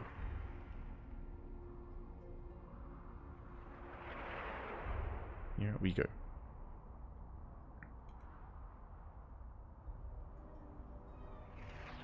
Kira was greedy. I would say Percival was greedy in I would say game 2 was a good example of what greed looks like. Kira wasn't really greedy in game 1, but Kira, he was caught at a position. If you recall, that was the game when Kira, he lost his first 2 Reapers and his first Hellion really quickly, and once he lost those units, then that was when he lost those 10 to 13 SCV kills. It was 10 SCV kills. But it was Kira kind of being caught out of position in game 1. Game 2 was Percival being too greedy. Or hoping to get away with that greed. And that leads us into the ace match, and we'll see how this story ends. Again, this could go either way. This could honestly go either way. A lot of this is going to come down to the early game momentum, as we did see in both games, really. In both games, we saw the player that was able to get a lot of damage done early on did snowball into a win. Even though this was a longer game, Kira, he maintained that lead. We'll see where this takes us coming into the ace match. Now, we're going to be loading into Amygdala. Amygdala is one of the larger maps in the map pool. One of the larger maps. Because of that, aggression is a little bit more difficult to pull off here on Amygdala. I say a little bit, like drop play can still be very valuable, true. But when it comes to main pushes, they can be a little bit more, difficult to really gain value and get damage. So we'll see. We could end up in another long game. Here. Let's go. This is when we just proxy 2 racks, which is a viable thing. we could just proxy 2 racks Reaper. But here we go, spawning in the top right hand corner, we have our red Terran player, our South Korean Terran, being forced into the ace match. We'll see if he can bounce back. It is Percival. And spawning in the bottom left hand corner, we have the South Korean Terran player, the blue Terran, representing Team Liquid, fighting back and forcing the ace match. Momentum is on his side. It is a Cure. Here we go. So early SCV scouts are very uncommon in this matchup. They're very uncommon in TVT, which is why we don't see an SCV scout out of Percival. So my eyes are on Cure. My eyes are on this SCV. We have 1 Rax back at home, and are we going for a proxy Rax across the map? It looks like we are. Show us what you got. We have the minerals. Yep, there it is. So proxy Rax. So again, once we saw the SCV, we knew, of course, something was wrong, something was amiss. It's going to be 2 Rax Reaper. Now, this build from Cure is very middle of the road. As you can see, it's not a proper proxy 2 Rax Reaper because 1 Rax is back at home. It's very kind of, again, middle of the road here. It can do some damage. It isn't too committed. You can transition into a standard game from here. Now, thankfully for Percival, double gas. Now, the reason why Cure would do this on Amygdala, we did mention how this map is larger, so it is more common to see an economic opener out of the Terran. We see, though, double gas. So very aggressive, very safe opener out of Percival means faster factory, means faster Hellion, means that Percival should be fine. He will have the tools to defend. Despite that, Cure, he could still maybe get an SCV kill. If Percival goes for the CC on the low ground, we could maybe delay the CC. There is still potential for damage. There's still potential for some damage here. Percival checks the natural. Percival checks the gold location, checks the triangular third. These are the more common proxy locations, checking the low ground setup as well, but has yet to really confirm the linear third base. So Percival, he's scouting, but he barely does miss the proxy. And here comes Double Reaper.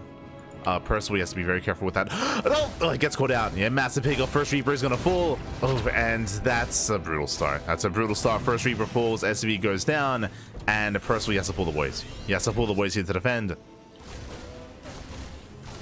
Boys are being pulled. SCV goes down. Hellion's on the way. And this is already a brutal start for Percival. This is already too much damage. Already too much. 5 SCV kills. The boys are being pulled to repair. But this makes it worth it.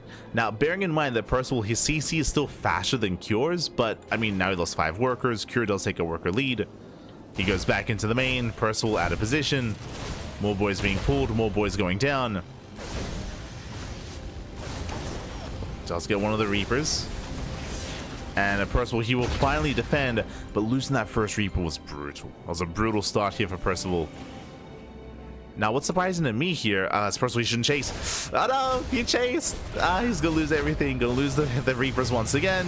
He will try to trade, but what I was gonna point out is that Cure, he's still staying on one base. He's still making more Reapers. He's still committed. Still very much so committed.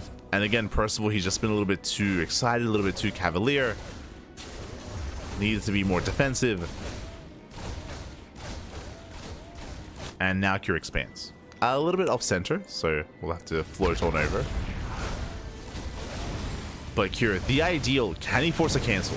Can he force a cancel or even just get more SCV kills? Takes down the Reaper, why not everything? Takes down the Reapers, takes down the Hellions.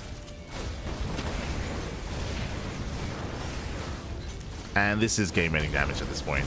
This is game-ending damage here. Again, Percival, he did have the tools to defend, but he overextended with his Reaper. It was also unlucky. If you remember, Percival, he scouted the third base, he scouted the gold, he scouted in between the bases. He did not scout the linear location, so he gambled a little bit. He kind of flipped the coin, did not scout correctly in the end. And with that, it's led into this game state. We have 31 SCVs for Cure and only 17 for Percival. And even though Cure's CC is off center, has to be floated, has to be relocated, it's still faster than that of Percival. And GG. GG gets called. Too many losses too quickly, and Cure, he will take the series at 2-1. Whew. GG. GG, well played, Percival. He was caught with what?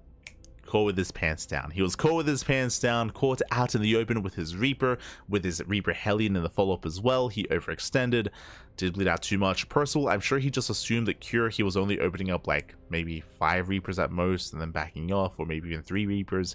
But Cure, he committed, and Percival did just bleed out far too much there. Too much too quickly. GG. GG, well played. With that, Cure, he will take the series and will advance on into the next round.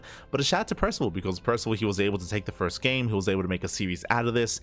And honestly, Percival, he had some very nice mid-game in the TVT as well.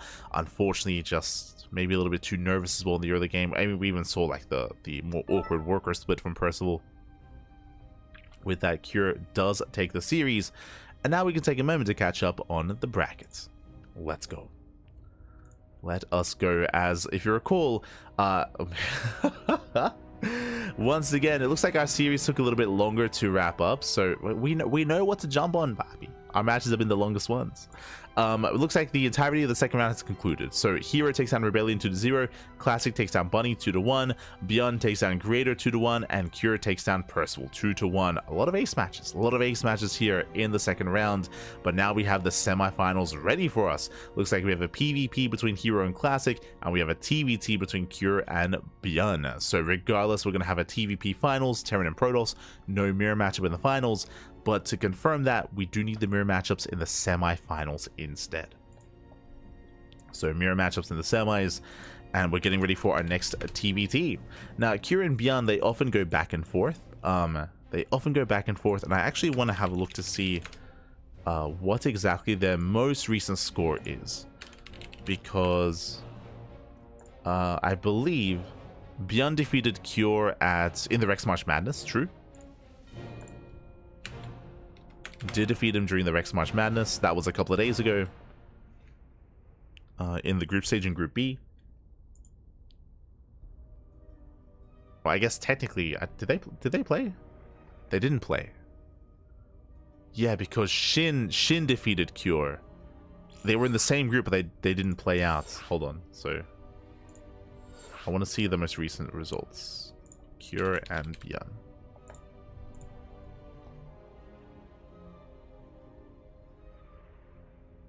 Oh, no, my apologies. They did. Okay.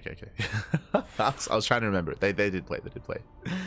So ByuN did defeat Cure in the Rex March Madness. ByuN defeated Cure during the Boomer Bash qualifier. But Cure did defeat ByuN during the Little League Cup 36. So we have had some back and forth between them. It is actually...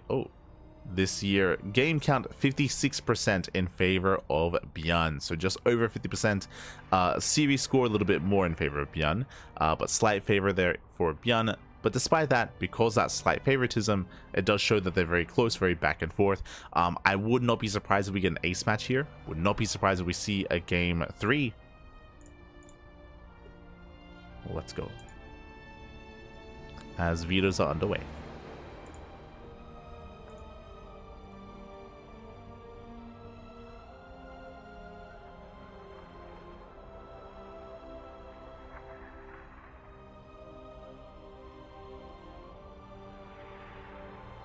Reverse game 1. Game 1 was on 2 base, was a standard opener.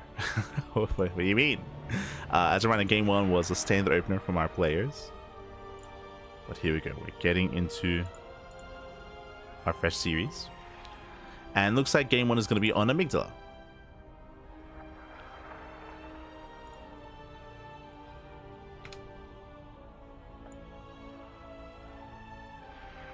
Oh my god. Meanwhile, looks like the upper series were insanely fast. Hold on. As we switch the scenes over, it looks like herO and Classic, they went all the way to the ace match. They're done. They went all the way to the ace match. Really fast games. I mean, Jesus. Yeah. It looks like they were all just rushing into their matches faster than our match, of course. So, yeah, we did have Classic take down Bunny. herO took down Classic 2-1, and herO is waiting for the winner of the series. So, we're nearing the end of the broadcast. We have 2 matches left. We have the lower semis and the grand finals. So Cure versus ByuN, winner against herO. So here we go.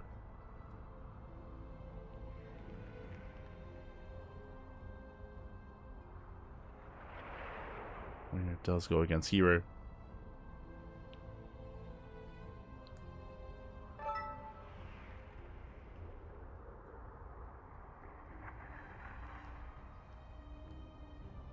Are about to begin. When it comes to the rest of our matches or rest of our broadcasts here tonight, of course, we're going to be live with the MSO, with the Master Swan Open. That's going to be later on this evening. And I might be able to have a bit of a viewer replay cast here as well. I know that I've been banking up a couple of viewer replay casts, and I've been having a hard time finding like a space or a place to actually like cover them, because we've had just such an intense week. But I might finally get around to doing them today. Wait, we might get around to it. Depends on how long this broadcast is. We'll see. Let's see if we can get those viewer replays. But for now, we're jumping into our semifinals and spawning in the bottom left-hand corner. We have the red Terran player, the South Korean Terran representing Shopify.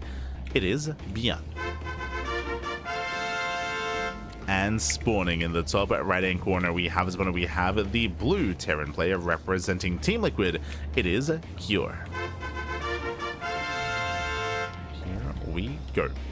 And if you're in the chat, predictions are now open. Place your bets on who you think will claim the series. Best of luck in the chat. Again, these two very often go back and forth. I would say a slight edge in favor of ByuN, but even then, still quite close between the two players. We'll see how this does turn out. So this could also be a fast one here, as they're not afraid to cheese and proxy each other game after game after game. For now, though, Rax is back at home. Rax at home here for ByuN. Rax at home for Cure.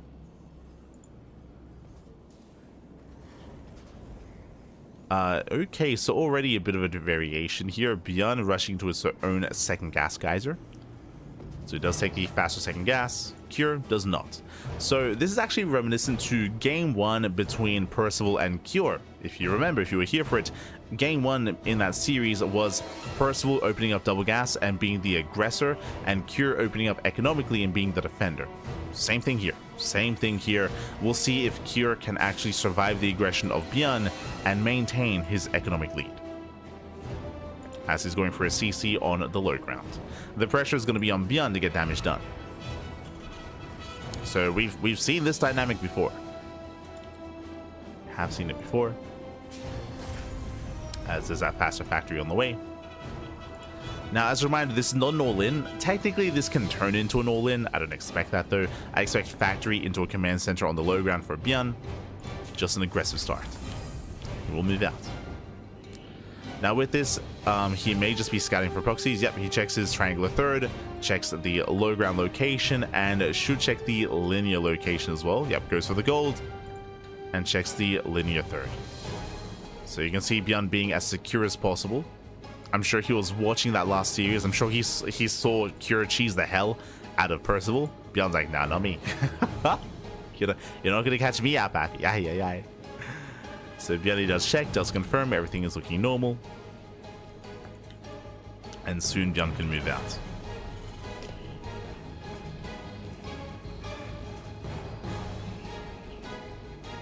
Can move out.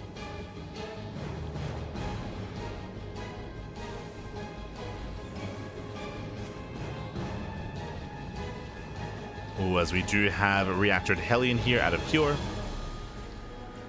So getting into an abundance of Hellions early on. Getting into 2, getting up to 4. Meanwhile, ByuN getting to its own earlier Cyclone, does dip out, does run into the Hellions. And Curie should be able to defend here as the units line up. And Curie shuts down the final Hellion. So Curie does defend. Meanwhile, ByuN setting up for some drop play.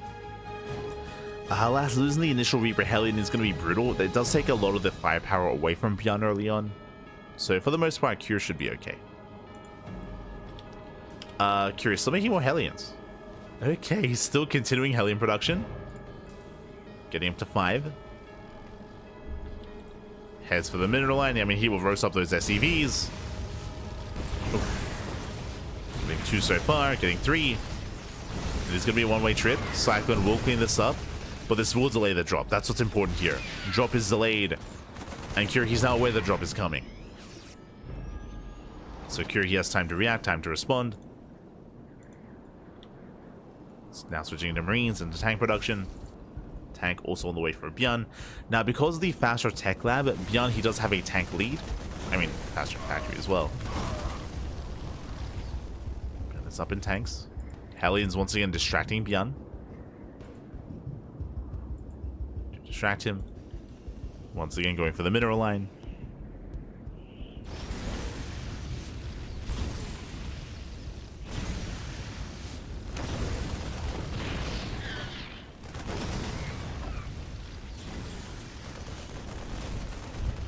As it does get in. Meanwhile, at the same time, drop does hit the mineral line of Cure, but Cure, he's someone in position. He does pull the boys. He will lose 3 SCVs. Oh, did I say 3? 6! Oh my god. Yeah, tank bully is brutal here. And ByuN, he won't quite break through, but does get 7 workers nonetheless. Nice damage. Across the map, ByuN, he does defend. And ByuN is still maintaining this position as he continues to just rally across the map, moving out with the second tank. Remember, ByuN, he did start this game from behind economically, so he needs to get damage done. He's still down in workers. ByuN still needs more. Dropping into the main. Denies mining. Gets 1 SCV. Gets another. I believe that's 9 kills in total.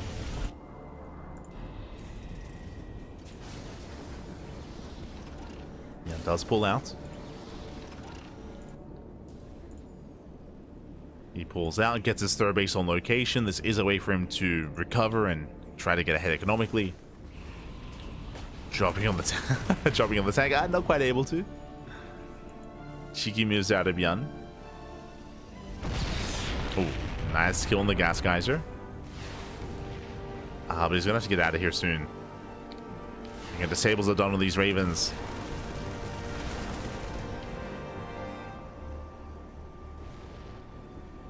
ByuN looks like he does lose his Cyclone in the main. Oh, loses his own Viking. Oh, ByuN bleeding out a lot of units here. He has to get out. He has to pull away. Medevac falls. ByuN, he just lost a Medevac, a Viking, and a Cyclone. Liberator does pop up in the main, though. Okay. A scrappy moment. Very back and forth. Snipes a tank in the main.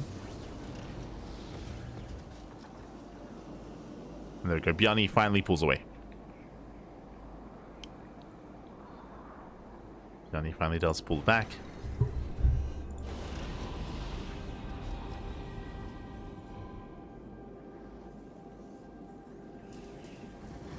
Likewise, Kira getting his own third base.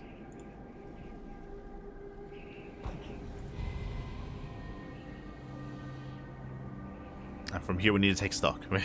Okay. So from here, ByuN, he does have a slight economic lead. He is down in workers, but he's been mining from his third base a little bit longer. So that has helped him. He's got that extra mule as well. So with that, he's able to catch up economically. When it comes to the sizes of the army here, looking at the units tab, we have an even tank count.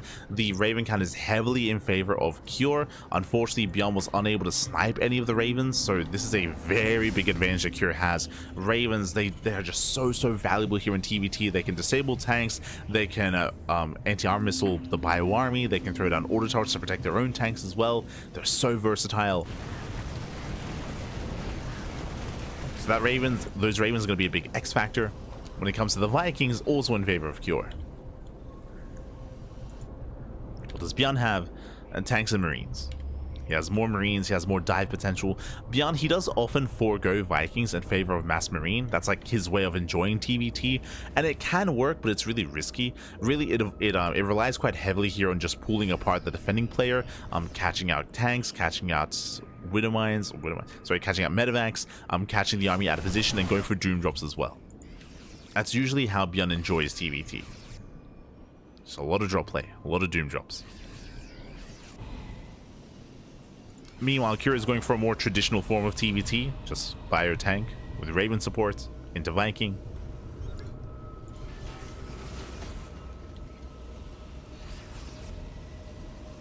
ByuN, he does have his upgraded advantage over his opponents. He has Stim, he has combat shields, again, all upgrades in favor of ByuN for his bio. But if he's not able to make use of it, then it doesn't matter. And so far, it's being zoned away. And Kira, in a couple of seconds, he will catch up in those upgrades. So Curious catching up, finishing Stim, finishing 1-1 in a couple of seconds, combat shields on the way. The advantage that ByuN once had, it's not really there anymore. That window is closed. Instead, ByuN, I mean, he has been enjoying map control, true. Now he gets a gold base. The gold is going to help quite a lot when it comes to his bio army, when it comes to trading, even trading inefficiently. He can afford to do so.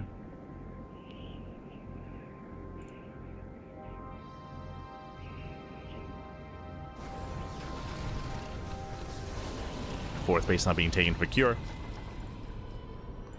but a more passive fourth.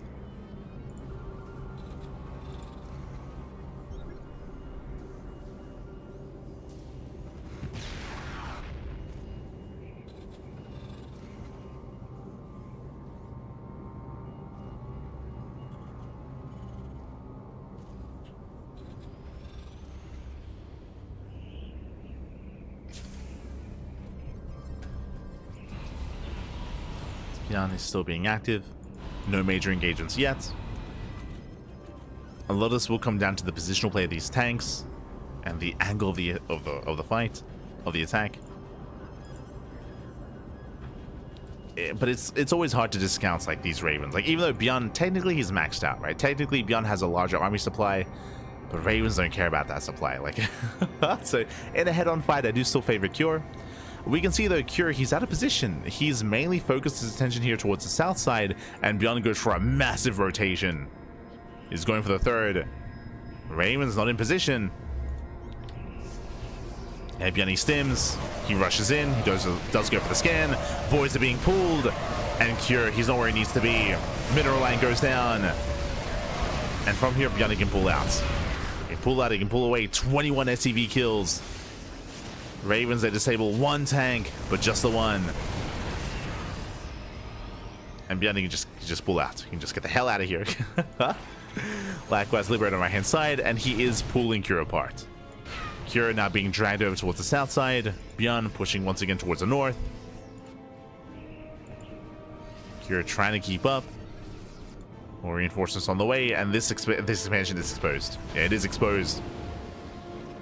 Does go for the drop. Takes down the tank, forces friendly fire. Tank goes down. And Cure just can't keep up. He cannot keep up. Again, I still favor Cure in a head-on fight, but ByuN's just not giving it to him. He's just not fighting head-on. Always engaging wherever Cure is not. Oh, the Ravens! He gets one, he gets two. Massive pickups here. 2 Ravens go down. That was the one linchpin here that could have made Cure win a fight in this head-on engagement. Not anymore. Not anymore. And here comes the Doom Drop. Yeah, past the turrets. It's not going to be pretty. We'll lose 1 full medevac. Yeah, 1, 2, 3 medevac's going to be going down, but he does unload in the main. And this is the kill move here for ByuN. Takes down the tank. Tank blow is going to be going off. SimCity working against Cure. Cure, he will clean this up though. So he does force his way in. Takes down all the tanks. And with that, Cure, he is evening up that supply. Again, ByuN did lose a lot trying to get into the main. And now we have a back and forth. Now, ByuN still has that economic lead, true. But suddenly, Cure is ahead in tanks. Cure ahead in Vikings. ByuN did not have to go for that Doom Drop. Didn't have to go for it. Did lose his edge.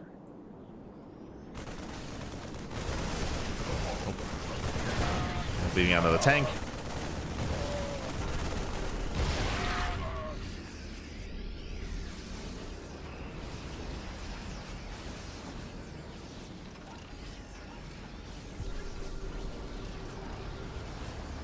ByuN still has that supply lead.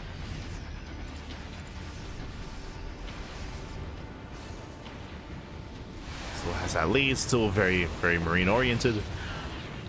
3-3 finishing up for both players. ByuN is also getting +3 vehicle weapons as well. So slightly ahead in those upgrades.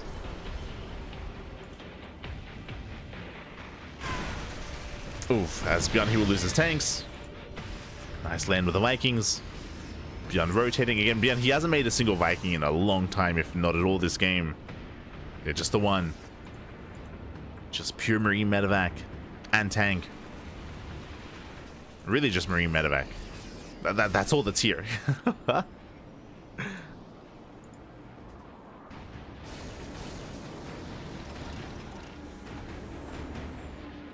And Curie securing himself. This time he's in position, throwing down more sensor towers, catching another tank. ByuN, that lead that he once had is not there. Not there anymore. CC's going to go down. Now it's ByuN who's out of position. That's a kill on that command center. Cure going for another planetary. ByuN, how does he respond? Does he lose another expansion? Yeah, he will. He will lose a second base. Oh my god, massive tank just going up. ByuN falling apart. He will clean up these tanks. But Curie's not done. He got 2 bases and now he's going for another. He stims in. Gets a tank. Okay. Thankfully, the Marines, they can't respond, and ByuN defends. Ooh, doesn't just defend. Oh my god! ByuN takes down the Medivacs. Takes down both the Medivacs. Likewise, this time this drop is going to be buying time. Ooh, but it will fall. Yeah, Kira losing his bio army. A very cheap army, though. Kira pushing through the south side. This base is exposed for ByuN. Moving in. Ooh, he doesn't see the expansion. Ah, that would have been a free base. Doesn't see it. Does get within range of the planetary, though. And ByuN should lose the planetary and should also lose bottom right. Assuming the Kira does scout. As ByuN is being starved out here. Losing base after base. Expansion after expansion. Is trying to re-expand. Trying to retake. ByuN getting ready for almost a surround. Now, where are we going? They're going for a counterattack instead.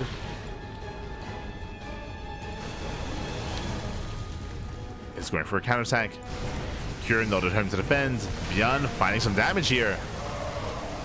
Gets a tank, gets one, gets two, gets all three. Yeah, ByuN, he will break this position. Going for the natural.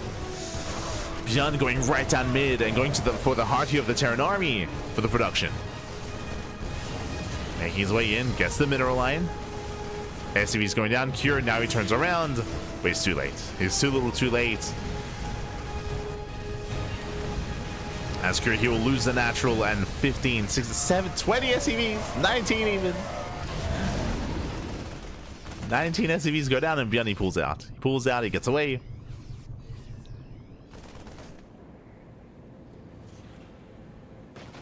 Very nice drop, very nice counterattack. And now suddenly Kira, he had momentum. Not anymore. Not anymore. Kira lost it. He was out of position one time too many. ByuN now maxed out. Kira plummets in supply. Down 50. Kira trying to retake other expansions. Floating on over. Oh, catching at the Ravens. Despite that, missile goes off. Ooh, brutal connections. We get dusted by the Dorito. And ByuN, he will clean this up. Again, a very intense back and forth. Strong moments of both players. But last, ByuN, he will come out on top. He will barely come out on top. Takes out all the tanks. Takes out all the bio. And GG gets called. Whew, ByuN, he will take game number 1. Whew. GG. ByuN does take lead in the series. Again, a very intense back and forth. ByuN initially had a lead. Initially, ByuN, he was in the driver's seat. He was in control. And then he tried to doom drop. I mean, I say try. He did doom drop. Lost everything. Lost everything. Momentum swung back in favor of Kira. He was able to reestablish, resettle himself, and fortify his bases. Then we had more of a back and forth. Kira knocking down bases. ByuN as well. Very intense. In the end, ByuN does take game 1. GG. GG, well played. Does take lead in the series, and we'll see if Kira can bounce back. We'll see if he can bounce back. I mean, I'm sure he can. Coming into this, I did assume that we were going to be getting an ace match, so we'll see if we can get that. We'll see if Kira can bring it back here. See if he can bring it back. As we are loading into El Dorado.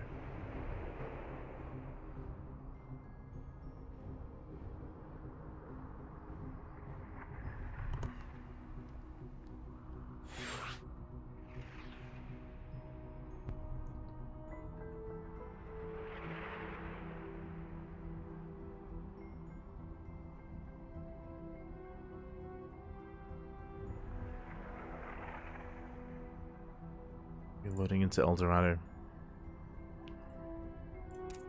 And we'll see again if we can force that ace match. We'll see if we can bring it back. Likewise, as a reminder, here he's still waiting for the winner of the series, still waiting for the winner of these two players. Very patiently.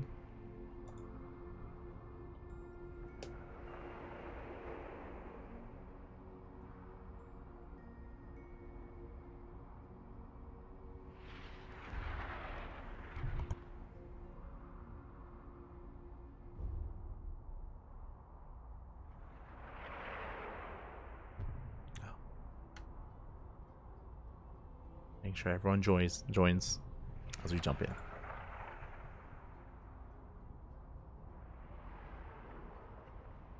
¿Cómo están? Hello, Kenny. Porforian as well. ¿Qué tal? ¿Cómo están? Not to the Nar. Fried fish, of course. Bienvenidos.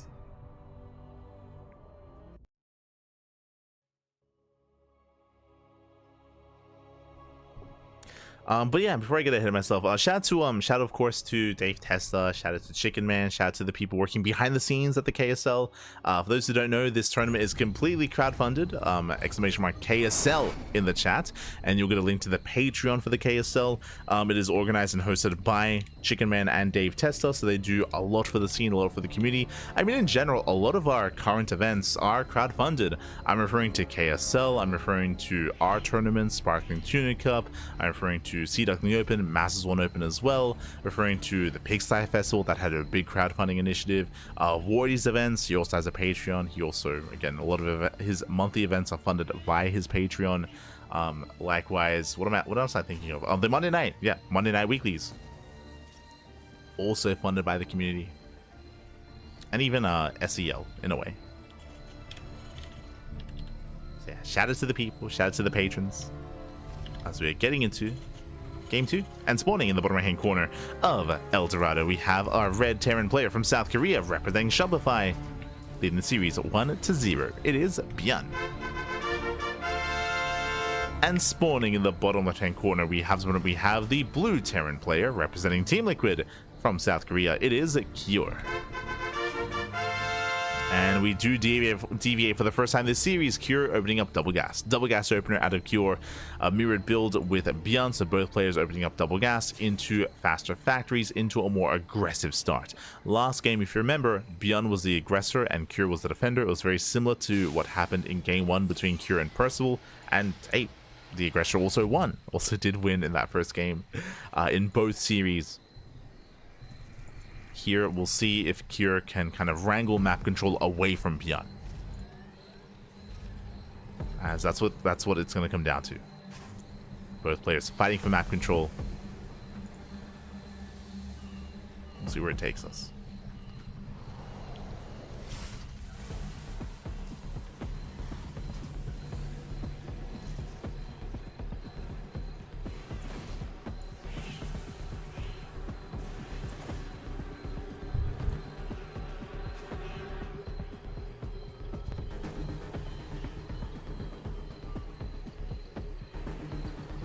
Now we're settling in. We see ByuN. ByuN does scout. ByuN checks his gold base location, the center location, and the linear third base as well. So ByuN a little bit paranoid here again because of what happened against Percival.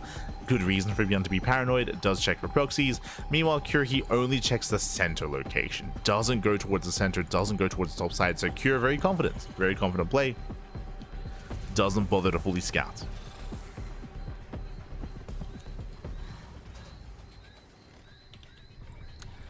As ByuN is going to be the first to move out. He doesn't know what he's moving into. Oh, sees the army. He has to get the hell out of here. Has to pull away, and one Reaper is going to fall. Nice pick off already here for Cure, and Cure he can chase. He can chase. Cure does have the advantage, does have the supply lead, and ByuN is in trouble. ByuN is in trouble. He's racing back home. He has to wait for his reinforcing. Oh, he's getting add-ons. Has to pull back. Cure, he doesn't risk it. I do think that Cure could have kept going. He could have even delayed the CC, but Cure did not know what he was walking into. There could have been another Reaper, another Hellion waiting for him. We know there wasn't, but Cure, he didn't. He didn't know what was going on, so Cure, he backs up. Now we can calm down. Ooh, we can calm down, we can settle in. Could have been disastrous there for ByuN, but for now, we're just going to expand, take our natural bases, and work towards our drop play. Matter of fact, it's on the way for that initial drop from ByuN. Likewise, Cure also going for his drop as well. Again, mirrored builds. Cure has a slight lead just because of the Reaper, but only slight. As drops do move out, and we'll see who drops that Cyclone first. Wait, sorry, I thought that Cure had a Cyclone. No Cyclone. Oh, he notices though, he pulls away. Yeah, Cure, he noticed, he avoids the drop. ByuN did not notice. ByuN did miss that, or did miss that delta on the minimap. Cure going to the mineral line. Void's being pulled. SCV is going to be going down. Brutal economic damage. The mine shot's going to go off as well. Oh no! The mine shot! Up on the bio.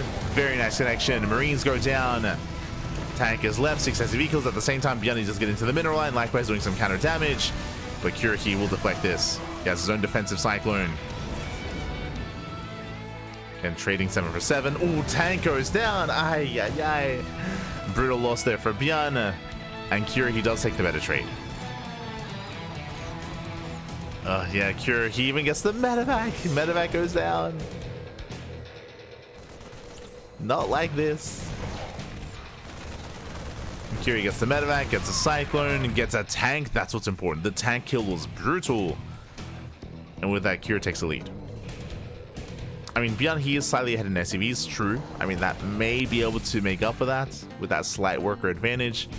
But the tank count is brutal. And herO is pushing. Yeah, herO, he knows that he has momentum. He's moving out.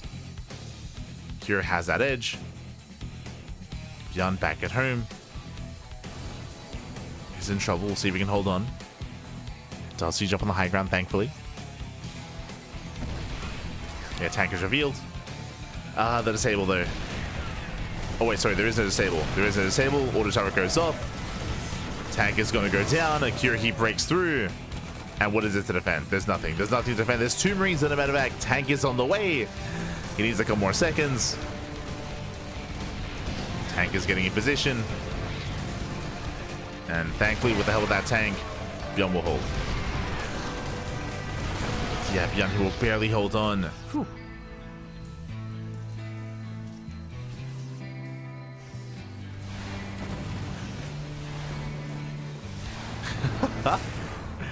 Likewise, herO shuts down the Viking.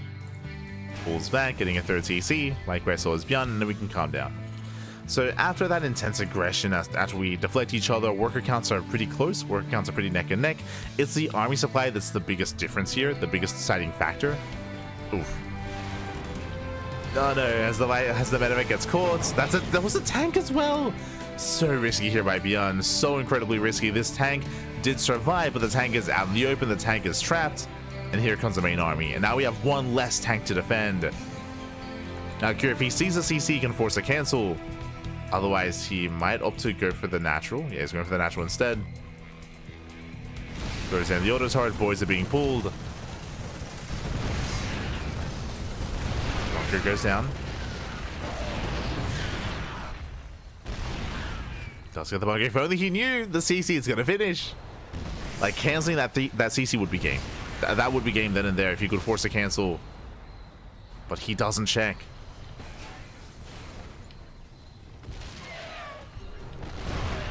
He does not check.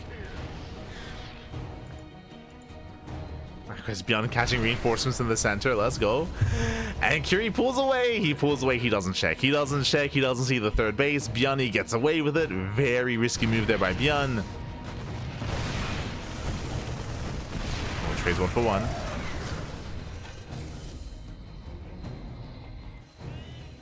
And ByuN is still in this. He's still in this game.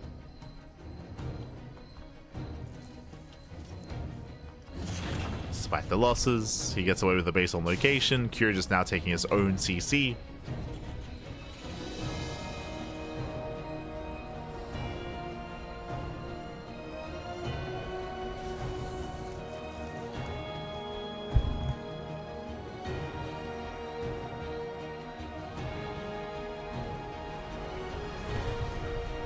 And here we go. We do see our initial scan. The game is going to slow down. We do see herO being active, and there is potential here for herO to potentially get into that expansion and deny the 3rd.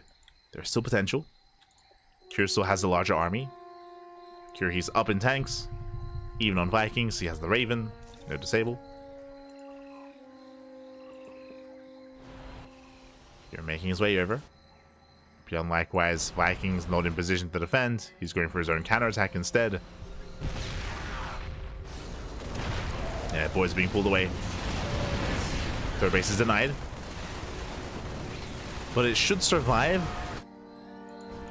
Question mark with the repairs. Yeah, it should be okay. Should be okay. Likewise, Land Viking harass going for stim. Deny stim. Not bad. Stim is denied. Oof. CC still taking a lot of hits. Yeah, boys are being pulled back at home. It's not gonna be a pretty fight here for herO.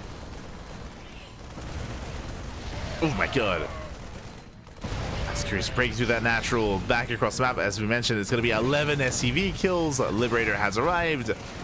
A lot of workers going to be going down. 14 SCVs. But in a way, this is a little bit more impactful here as Cure, he denies a third. He's on 4 CCs. And he's going for the tanks. Economically, Cure takes a lot of damage, but he was already ahead. He was already ahead economically. He may have lost all those workers, but Cure is still even on the worker count. ByuN sneaks out. I don't know how. I don't know how, but he does sneak out. Gets past the Vikings, gets past the blockade. Heads towards top left.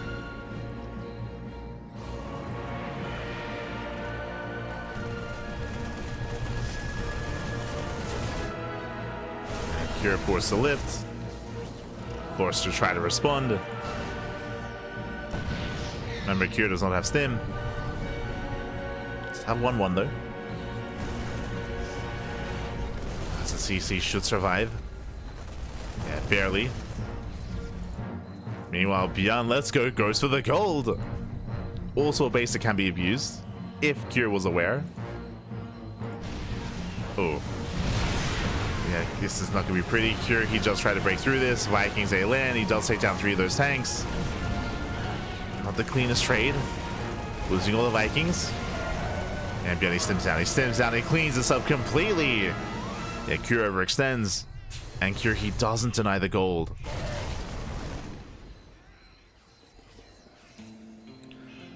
So the supplies are a little bit telling here, but ByuN is what looks to be double expanding. Yeah, getting a CC on location, so he's double expanding. The gold base does help. So even though ByuN is down in workers, he makes up for that.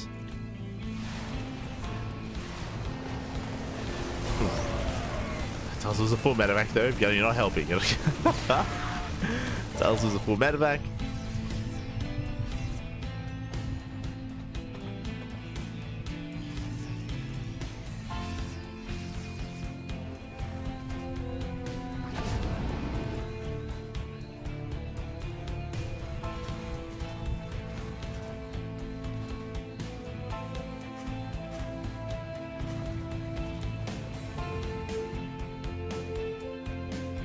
The pressure storm, ByuN here to recover. So a lot of pressure on ByuN, still going for more drop play. Cure still maintains that larger army.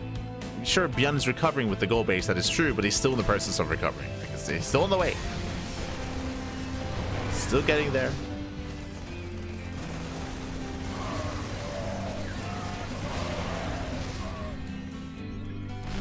Okay, very meticulous movement here by ByuN.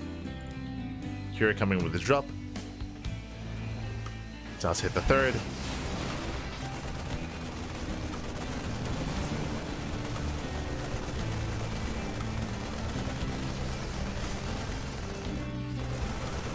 Game paused. Hopefully everything's okay. So we do have a bit of a pause. Oh. Hopefully everything's okay. Again, when it comes to this kind of game state here, it is up to ByuN to buy time, and he's doing so, right? We're going for all these drops time and time again. He somehow slips by the main army. He's able to distract Cure, able to buy more time, and hopefully stabilize. It's the hope here for ByuN. It's still very much so an uphill battle. But this game has been closer than it otherwise could have been. Thanks to the drop play, thanks to some of the otherwise mis-scouting or mis-scouting from Cure. As he should be aware the gold has been taken. Oh, does overextend. We'll at least get the tank just barely. Gets tank stims in. There we go, denies mining, finally. Denies mining at the gold base. So far it has paid for itself. Has been mining for long enough. Sure, he hasn't seen center right. Catches out more tanks though.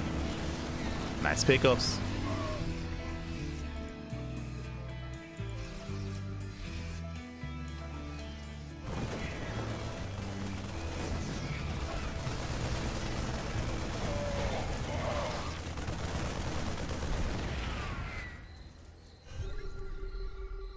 Take down the tanks. does rotate. Finally, Cure getting into the southern half of the map. You can see here it's pure Marine. It's pure Marine for ByuN. We have 3 tanks lagging behind. They're not quite ready for this. Oh. ByuN also going for the southern gold. Let's go. Oh no! There's no way out of this though. The gold base is going to go down. Again, ByuN getting a little bit desperate with what it was trying to get away with those southern bases. Expansion goes down. ByuN is heavily supply blocked. And in TVT, there's always a chance to recover, but again, at this point, ByuN is hoping for Cure to make mistakes. He's hoping for mistakes like a failed Doom drop, getting caught unsieged, getting caught out of position in some way. So that's the hope for ByuN. That's the hope.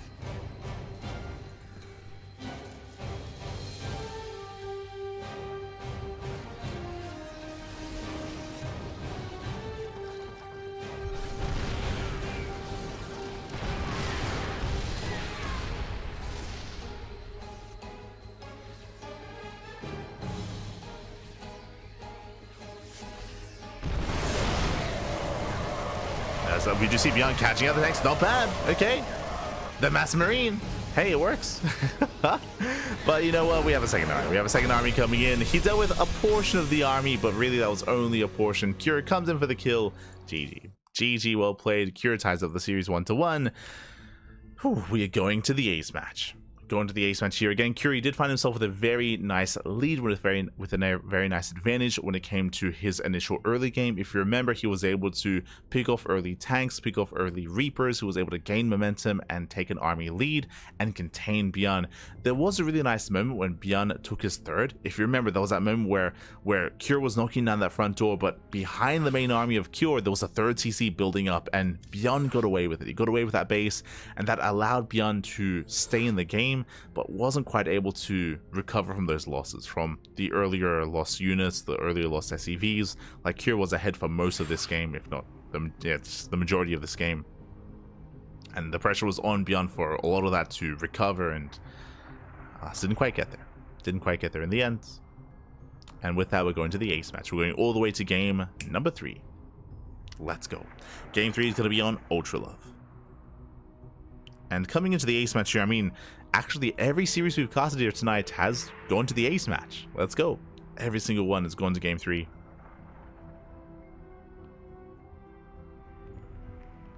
Finals as well? We'll get there, we'll get there.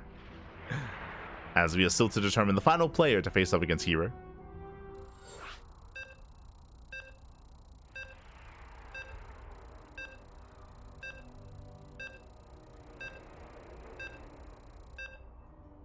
Jumping in.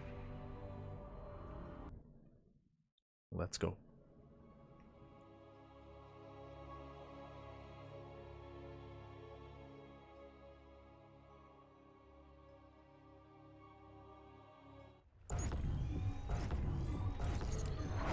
And spawning in the bottom left-hand corner of Ultra Love, we have our South Korean Terran player, the Red Terran representing Shopify. It is ByuN.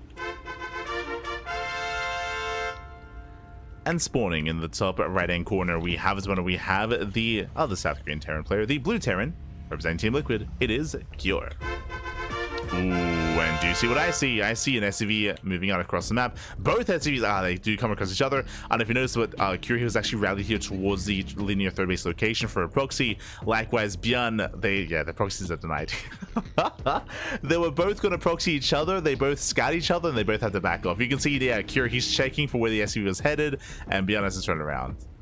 Hey, Spider-Man meme. Like, unironically, both players were about to go 2-racks with one proxied across the map. Both players were 100% going for that build, and both players are denied as they ran into each other. Now we have our Raxes on the way, and now we can calm down. Nonsense. Let's go. Let us go. So it's going to be double gas here out of Cure as he tries to recover and, deviate away from this. Likewise, ByuN, economic opener. Rax expand. For the first time this series, ByuN is not going double gas. Interesting. So ByuN is going to be the defender here, and Cure is going to be the aggressor. The roles have been reversed. Here we go. As ByuN is going for the faster CC on the low ground, and Kira is going for a faster factory.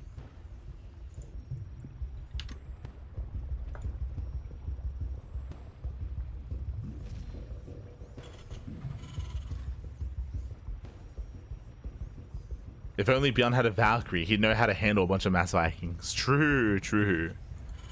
Esther Avex. Best of luck, by the way. Best of luck when it comes to the TLMC results. I don't think they're out. Oh, wait, no. They're out. I didn't see. Wait, when did this happen? This morning? Yeah, this morning. Morning for me, I guess. But, oh, I didn't see. Okay, who made it through? Who made it?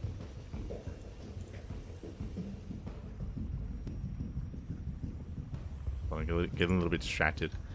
Let's see, 5th place. So, we have our openers, by the way. Oh my god. Meanwhile, ByuN. So if you remember, he went for a single gas opener. I assumed he was going for a faster factory. ByuN, he goes Rax expand into what? Sorry, I assumed it was going to be an economic opener, right? Because 1 gas. So I assumed just Rax expand. It was Rax expand into a 3rd CC in TVT, by the way. Hyper greed out of ByuN. This is very risky. This is greedier than what Percival was trying to do earlier, if you remember. If you recall, Percival did attempt to go for an economic build himself, and Percival, he was denied. So crazy build here out of ByuN.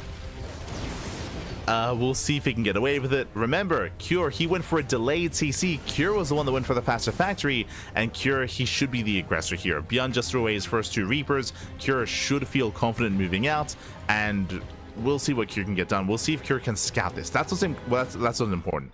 It's important here that Cure recognizes what's going on, so that Cure knows that there's a window in time where he can be aggressive, where he can punish ByuN. There's a big window here where ByuN can be punished. Oh boy. Cure, he's settling in, going for his add-on swap. Cure, he doesn't go for the early Cyclone, so he's going to build up into his own tank count. Tank Raven, standard follow-up, and Cure, he's staying at home. He's staying at home, and he's being more passive. He will build up towards potentially a 2-base push, but for the meantime, he's stuck at home, which means he doesn't see what's going on. He doesn't know how greedy ByuN has been. And that's my biggest concern. Without knowing that, Cure, he won't know that he can be aggressive, that he can be assertive, more so than usual. Without that knowledge, Cure might be more defensive instead. So we'll see if ByuN can get away with it. He hasn't gone away with it yet. Not yet. ByuN is building up. So let's see. Sorry. And just catching up on the TLMC results. Last Fantasy got 1st place. Let's go. Let's go. Now, I'll be honest, I'm pretty sure a big part of that is because it was the only 3rd player map. It's the only player map with 3-player spawns. With 3 possible spawn locations. I think it was the only, that's probably the only reason. I'll be honest, because of that, I did pick it as my number 1 as 5 points for Last Fantasy. I mean, I had to go for it. Had to go for Last Fantasy. Who else made it through? Persephone. Yeah, Persephone was a really popular map. During our tournaments, we casted, or we hosted, I should say, a lot of TLMC events throughout the past week in the lead up to the voting. And Persephone was really, really popular by the players, actually.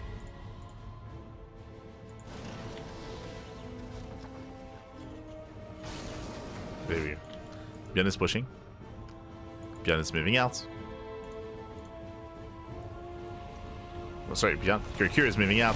Cure has disabled, and Cure is going to break this location. Yeah, he will break this. Cure, he doesn't even know what he's moving into, by the way. He doesn't even know how greedy ByuN has been. Tank is going to go down. ByuN does unsiege in time. Clutch move there out of ByuN. Does unsiege. But the tanks are moving in. Boys are being pulled. It's not going to be a clean hold here for ByuN, as SCVs are going down. And ByuN, he will barely hold on at a cost, though. At a cost of 10 SCVs, cost of a Raven. ByuN does survive. And remember, he does have that 3rd TC. Still has it. What's crazy, what's impressive to me is that ByuN, he holds, and ByuN, he still has a worker lead. That just shows just how much this base has come into play here. And not just that, I mean, to be fair, Cure also had a later expansion, later natural. But ByuN still ahead economically. ByuN holds, ByuN survives. He's making a game out of this. Let's go. I mean, ideally he would have liked to have enjoyed a greater economic lead. True. Would have liked that. Oh. Miss rally there by Cure. Does lose a tank. ByuN, he defends, he survives, getting into Stim, getting into Vikings, the rest of his production. And ByuN can soon take his third base. He can soon expand.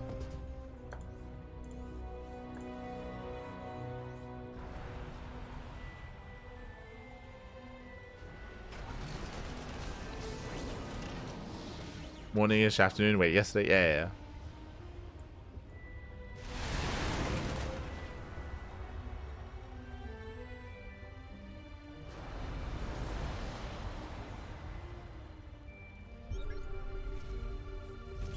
Wouldn't be surprised if results are either very close or not at all. I mean, I would say that as opposed to previous seasons of TLMC, I might be mistaken, but I do want to say that this time more tournaments featured the TLMC maps. Well, we can get into it after the game. But for the time being, Curie does go for his dropper ass. 4 SV kills, not bad. This will cost him all his Vikings though, and this I don't think is worth it, as all the Vikings are going to go down, so Curie losing his Viking lead.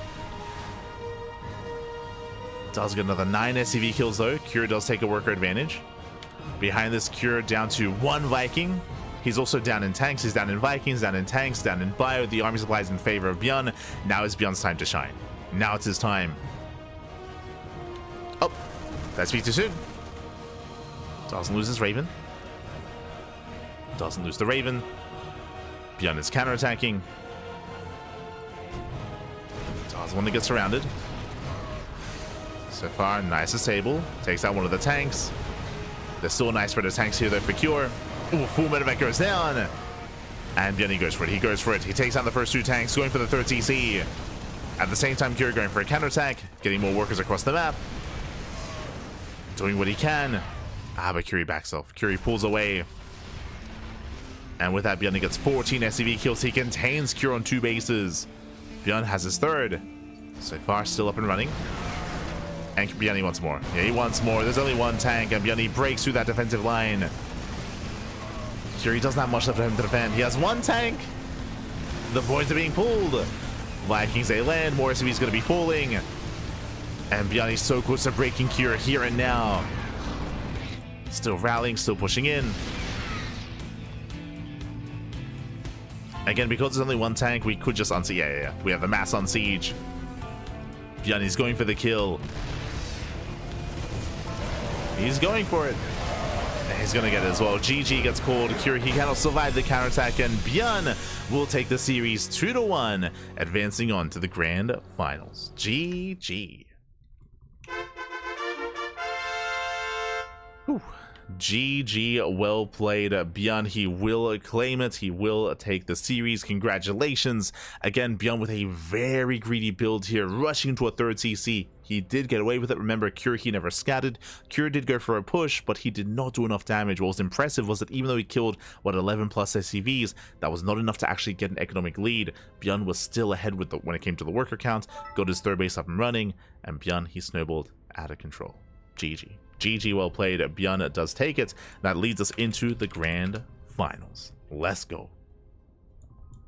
Leads us into the grand finals.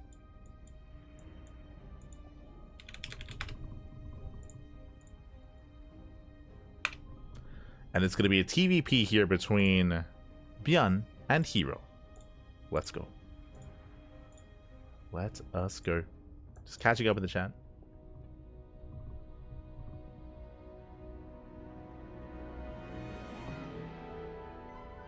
Also relies on whether the best players do accept to play on those maps, and that's not a guarantee.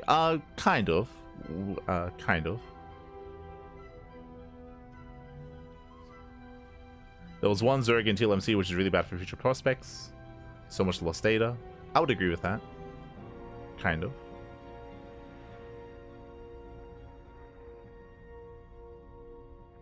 So what I was going to say about specifically this season more than any, I say this season. When I say this season, I mean this edition of the Team Liquid map contest, more than any, I think probably had the most amount of testing on the maps, more so than any other edition of TLMC.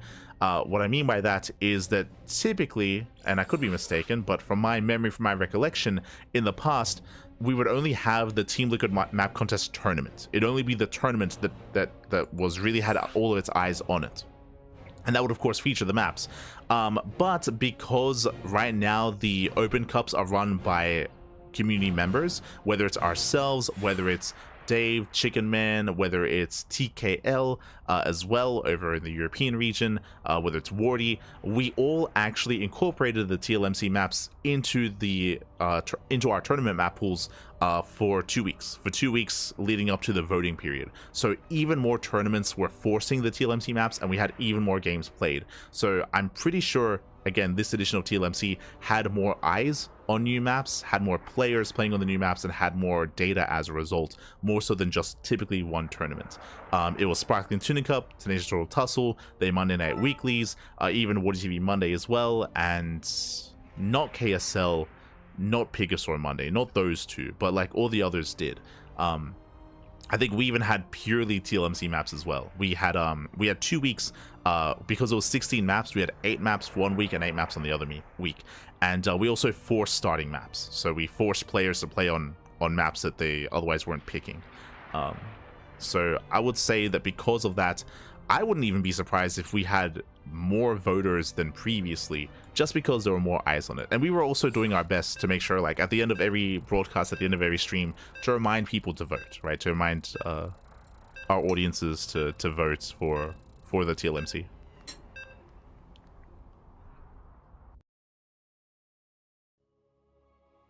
That's my perspective, at least.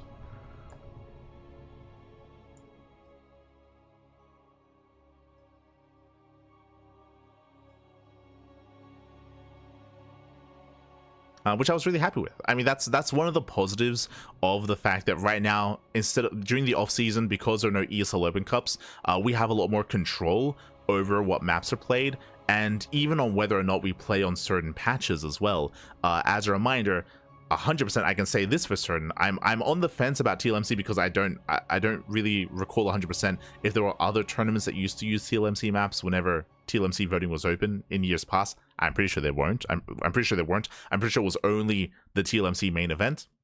But I know 100% that for the latest PTR, for the latest PTR public test realm, we had the most testing on that PTR 100% because all the Open Cups switched to the PTR. And EPT, like the ESL weeklies, never did that. They would always stay on the current patch and on the current maps. All of the Open Cups, we all switched to the PTR except for Wardy. Wardy was the only one that didn't, but everyone else did. Everyone else just switched to the PTR, and we were all like we were forcing everyone to play on the PTR for like the month and a half, like leading into the main event. So that I can say for certain, which was again like a positive thing about like the Open Cups being in the hands of the community, is that we can kind of force that and have that, which is definitely a positive thing and something that I was really excited for.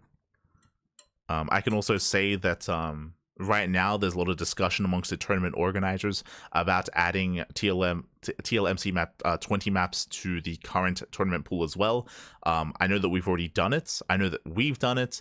TKL has done it, and Wardy has done it as well. And I know the people behind Pigasaur and the people behind KSL, they're going to do it as well. They're still like figuring out what maps they want to add. But like we're all like updating our map pool. We're taking that initiative.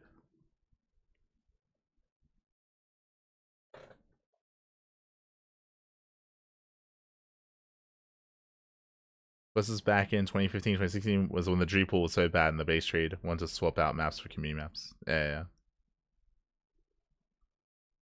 But yeah, what I'm saying is more regarding to in recent months, basically like October forward, October of last year, because that's when the ESL weeklies did stop during the off season.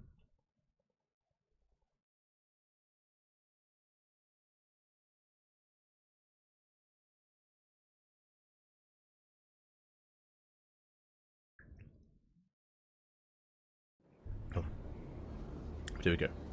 But here we go. I like how you say Sela or whatever. Sela, what is it? Sela Guinea. But here we go. We're getting into our grand finals. I do apologize for the downtime. Our players were just setting up.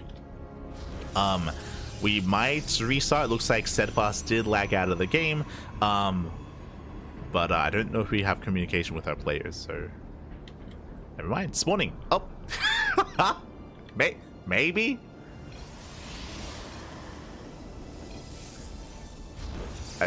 There we go. There we go.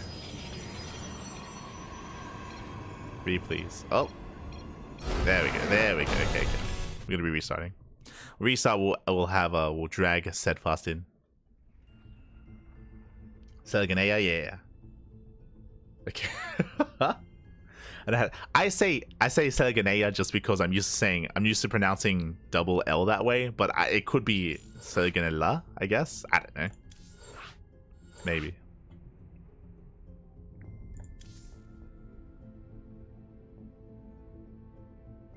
Did life happen? Notice, yeah. It's Latin for English moss. Yeah, we looked it up. It's like a type of moss. Selganea. Beautiful.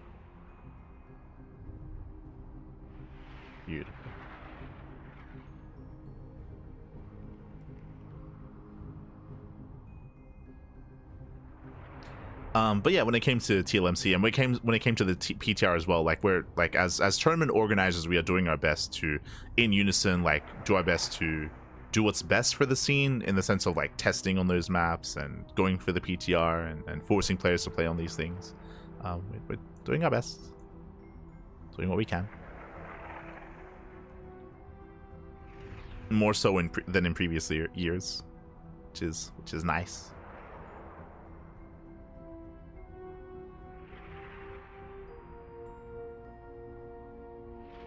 I just wanted to say it's Selak. Okay, fair enough.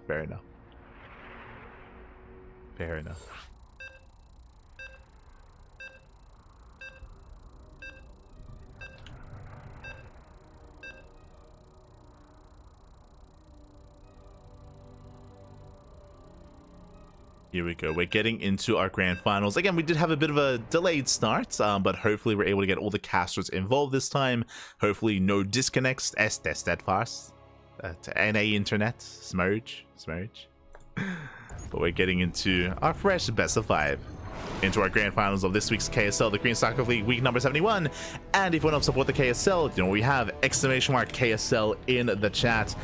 Do check it out. Do look to support the tournament. For those who do not know, this event is completely funded by the community, by the Patreon. So Patreon is the place to be. Thank you so much to all the patrons for this event. A shout out to Chicken Man and a shout out to Dave Testa as well for all the work they do behind the scenes. Much love as they do, or they are so passionate and so supportive of the Korean scene as we are jumping into our best of 5. And spawning in the top right hand corner of Amygdala, we have the blue Protoss player from South Korea.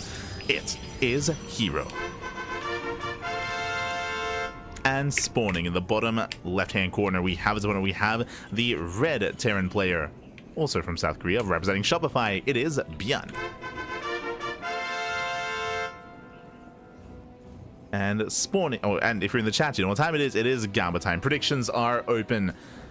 Place your bets on who you think will claim the series. Best of luck in the chat. As a reminder, this is going to be a best of 5, not a best of 3, and we already start things off with an eBay block. Let's go. ByuN coming with the eBay block will delay the expansion of herO. herO thankfully does scout. Oh, never mind. I was going to say he scouts this ahead of time. He doesn't. He scouts this as the pylon finishes, so plenty of progression on this eBay, and this may just force herO to take the unnatural natural. Never mind. Zealot. So herO, he's going to chrono out that Zealot. herO, he will stay on one base that much longer. Already a great start here for ByuN. He pulls out just in time. 99% done. Very annoying to deal with, and ByuN does already force an uncomfortable start out of herO. Nicely done. Nicely done here by ByuN. ByuN, you can see he checks the linear third base. He's checking the triangular third as well. Checking for an expansion. Getting a read on what herO is up to. Back at home, of course, ByuN, he's going to be expanding. Settling in. Catching up with the chat. You guys do way more than how things used to be pre-2020, so eternally grateful. Ah, thank you. We do what we can. Do what we can. I always feel a little bit bittersweet about about us getting into casting, as in part of me wishes that that we could have like committed to StarCraft sooner. As with a lot of people, I think Steadfast was similar, I think ByuN was similar. A lot of us really went full-time into StarCraft during COVID. Like COVID kind of like forced that decision, or like made that decision a little bit more viable, just because everything was locked down and because, you know, work for some of us was like drying up as well. So we had more time, and we were at home, of course. So that kind of like, that made it a little bit easier to make that decision. So I think that's when we stepped in. I know Steadfast, ByuN, around that time as well, they also started to step up as well. So part of me is like, oh, you know, maybe it would have been nice if some of us had made that decision sooner, but I also know that I couldn't. Like, I didn't really have the internet or the PC to do that sort of stuff back like in Heart of the Swarm. But that's also why people always joke, but I personally, I'm proud of it. When it comes to our work ethic, like, again, we cast multiple times a day, every single day. Part of that drive that I have, at least as a caster, is because I feel like I have to make up for lost time. Like, I feel like I'm playing from behind, you know. I feel like curing that last game, I think. Where, like, I've been watching StarCraft since the beginning, but like when it comes to making content, we came in relatively late, and it's like I feel like I have to catch up, you know. So that's why one of the reasons why we cast as often as we do, and we make as much content as we do, because, you know, we're later than all these other guys, right? Than your Wardies or your Rotterdams or your Pigs.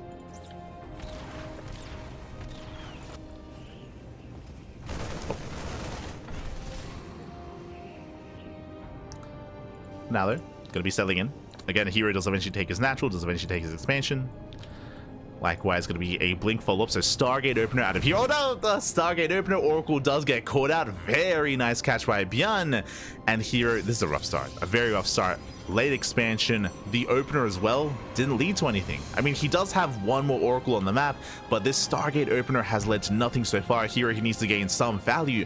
Otherwise, he's just opening up with late expansion and late Blink. Oracle dips in. Oracle, that's going to punish. Yeah, the Oracle's going to bring this down.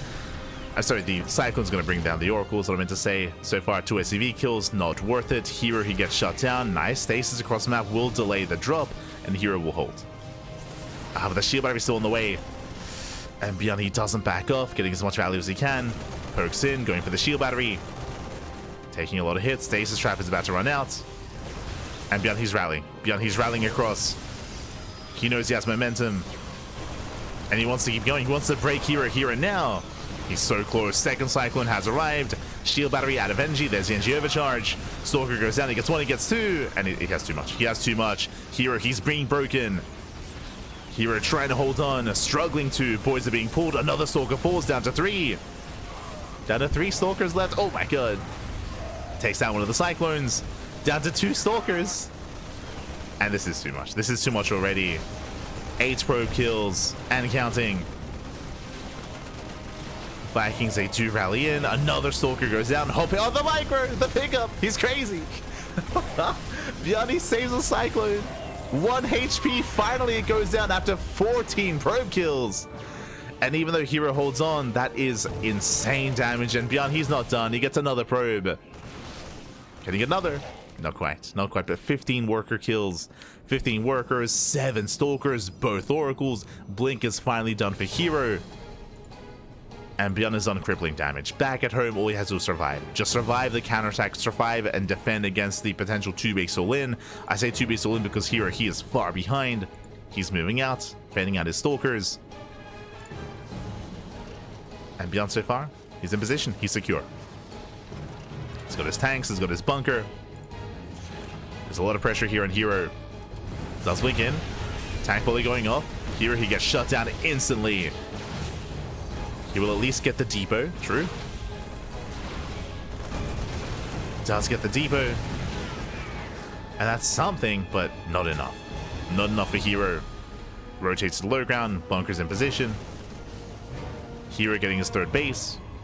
So herO, he's not going for the all-in. He's not going for the all-in. herO is going to try to transition out of this, but he is playing from behind.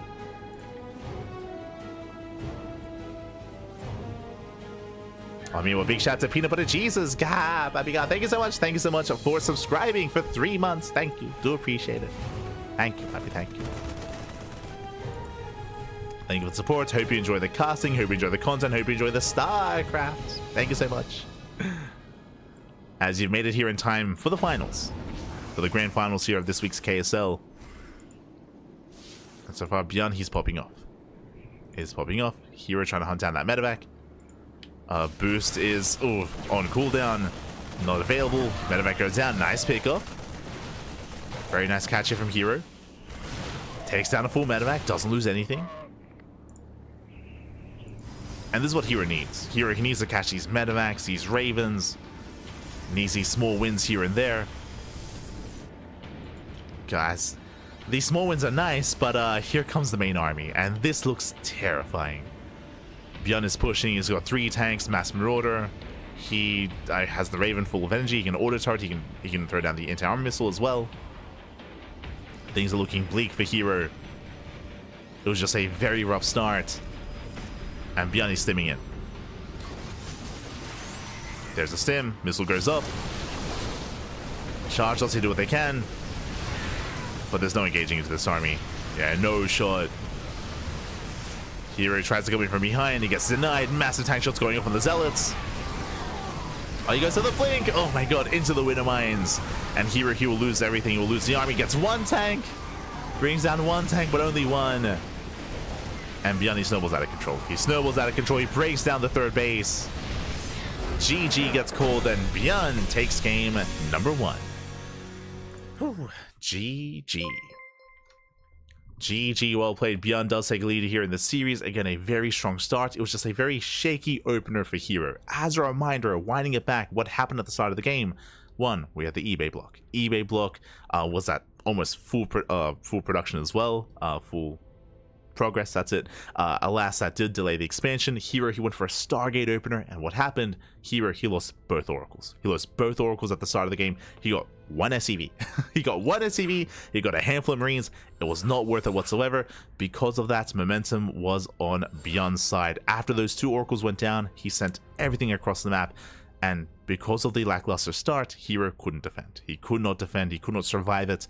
He was broken then and there. He lost, what was it? 15 probes. He lost 15 probes and 7 stalkers. It was insane damage with that first push, and that set ByuN up for success.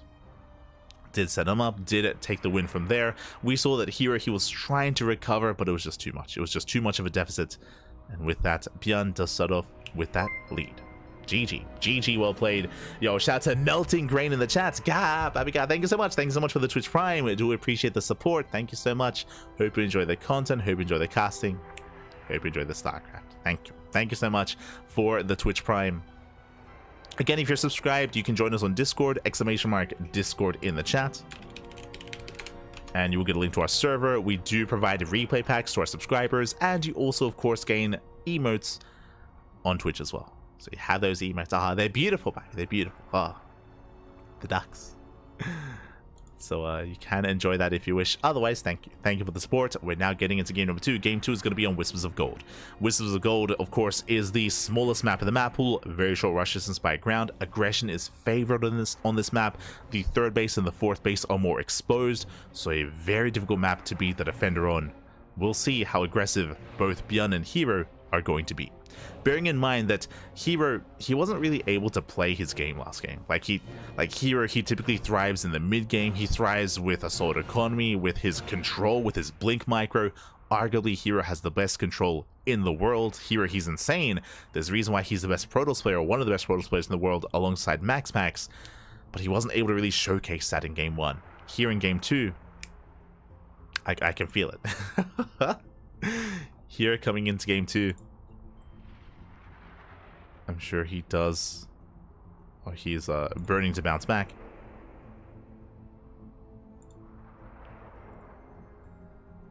He's spamming in the chat right now. He is ready to go. Let's go.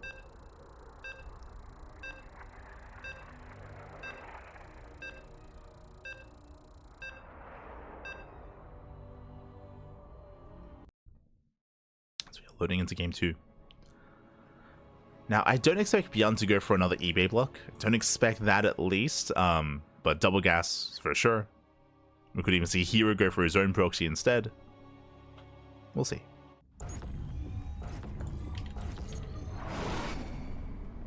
As spawning in the bottom left-hand corner of Whispers of Gold, we have the South Korean Protoss player, the Blue Protoss. Down in the series, we'll see if he can bounce back, we'll see if he can recover and make a series out of this. It is herO. And spawning in the bottom right-hand corner, we have his opponents. We have the South Korean Terran player, the Red Terran, representing Shopify. It is ByuN. Leading the series 1-0. Here we go. Are moving in. And again, we're going to be loading into Whispers of Gold. The rush distance by ground is very short, especially if you knock down these rooks. Depending on where the third base is taken, you can reduce the rush distance even further by knocking down those rocks. Likewise, unlike on some of these other maps, there's no ramp coming into the natural. There's no ramp coming into the third. There is a ramp here at the triangular third base, but it's a very wide ramp, and there are multiple attack points as well. So in general, a lot more easier to engage and to be the aggressor on Whispers of Gold. And we'll see who's going to take that role. As for now, double gas. Double gas opener out of ByuN. This time ByuN does not move out with an SCV, so there's no eBay block.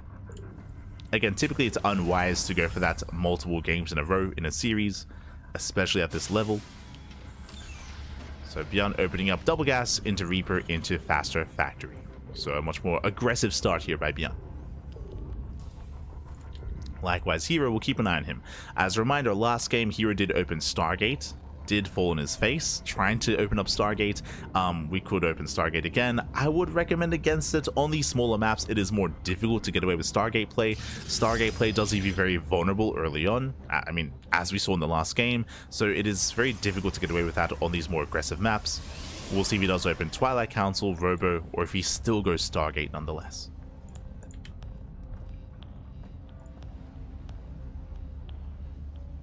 For now, opening up Sentry. Sentry openers are very safe. What does the Sentry opener mean? That means, I almost said Cyclone. It means hallucination. It means early hallucinations. So really, very early scout here by herO to get a read on what ByuN is up to. And again, as we saw, because of the energy overcharge, because one of the more recent patches with the energy overcharge and with the buff to the Sentry, does mean that now it's more viable to open up in such a manner. Does get a full scout, does confirm double gas and late CC. And herO, he still opens Stargate. Bold move. Bold move out of herO. Opening up Stargate nonetheless. ByuN's scout is denied. He does not know. Not yet. ByuN is in the dark. And here, he also scouted the lack of add-ons, so he knows it's going to be most likely Widowmine drop, or I guess Hellion. Could be like Hellion opener into like Hellion drop. But that's a little bit more niche. Widowmines are building up.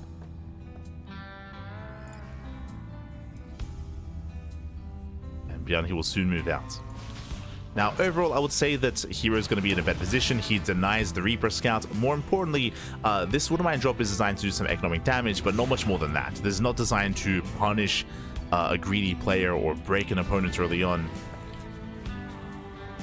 Meanwhile, Hallucination finds the medevac. Nice scout out of herO. And herO is going to shut this down. Okay, he's backing up his Phoenixes. He has yet to reveal them. ByuN doesn't know what he's boosting into. Does pivot away. And here come those Phoenixes to hunt down that medevac. You can see they're waiting, they're biding their time. Now they reveal themselves. There's a boost, and there's a lift. Lift on both Widowmines. herO, he will shut this down. A very strong start for herO this time. As ByuN, again, he had no idea what the opener was until now. Now he's aware. Bunkers on the way. Cyclone production has begun. So tank into Cyclone. Medevac is hunted down. And you can already see the stark contrast between game 1 and game 2. Where game 1, herO, he was struggling so much in the early game, and now suddenly ByuN is struggling. Yeah, bunker gets cancelled.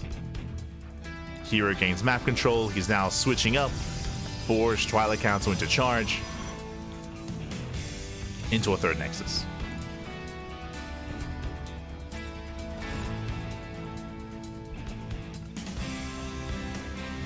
We go. And from here, ByuN is contained. ByuN is contained. Here, he's free to expand, free to tech up, getting 3 more SCVs. Very nice damage.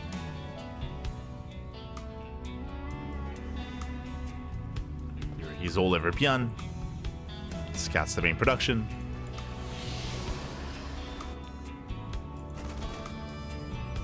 ByuN, he does have that Raven across the map, and he can get some damage, but the Raven should be hunted down. As he doesn't get a probe. Probes do survive. It's going to be an expensive trade here. Going for the second tower. This time gets a probe. Oh, gets 2. Gets 2 workers. Gets 3 towards the end. That's some damage. That's not quite worth a Raven, is what I will say. As the Raven does fall. But at least it gives ByuN some breathing room, right? It forces back all the Phoenixes. ByuN now is able to break out. Oh, and this is a risky move. He's pushing. herO, he will scout this. Does spot the move out. ByuN is committed. herO getting in position. We'll see if herO can pick away at this army. Ideally, he wants a tank. He wants a Cyclone. Wants the Marauder. Because the Marauder does lag behind. herO doesn't catch reinforcements. herO going for the counterattack. And he will catch these Marines. Yeah, picks up all 3 Marines. Takes down the Marauders, came in the production. ByuN moving in. But he's bleeding off a lot of units back at home. Nice force fields. He locks down some of those Marines. Here he's just buying time. He's just buying time. Picking off Marines wherever he can. Catching up more Marauders. Waiting for extra warp-ins. Now he turns back around. And as the Marine count gets thinned out, so that makes it more viable to lift up those tanks. And he will. Yeah, takes down the tanks or lifts them up. Bunker is exposed. And herO, he should be able to shut this down just barely. It's going to be close. Yeah, gets both tanks and the bunker. Marines, a trade against the Stalkers. But herO holds. herO, he holds on. He shuts down the push. And behind this, ByuN, he's in trouble here. He was pretty all in. He didn't pull the boys, but there's no third CC. There's no third CC behind this. 2 more Raxes just now get thrown down. herO has momentum, and it's herO's turn to snowball out of control. And this also emphasizes, it was not too long ago that there was an interview with, I want to say Clem, and Clem, he spoke about how momentum-based this matchup is, or how he believes that it's just very momentum-based, that depending on how the early game goes in TVP, it can very heavily swing in favor of either the Protoss or the Terran, and that's what can make it quite challenging, I should say, as a matchup. And like we see that here, both in Game 1 and in Game 2, where whoever has a stronger start just kind of snowballs into this kind of game state. Not saying it's impossible to recover, but it's difficult.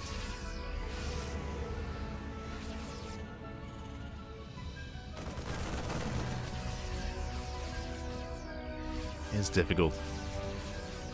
Oh.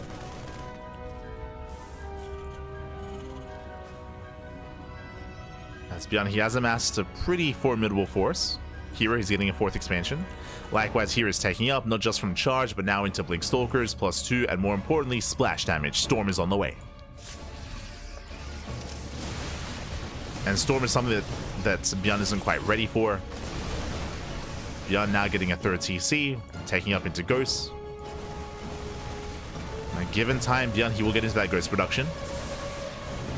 Now, moving out.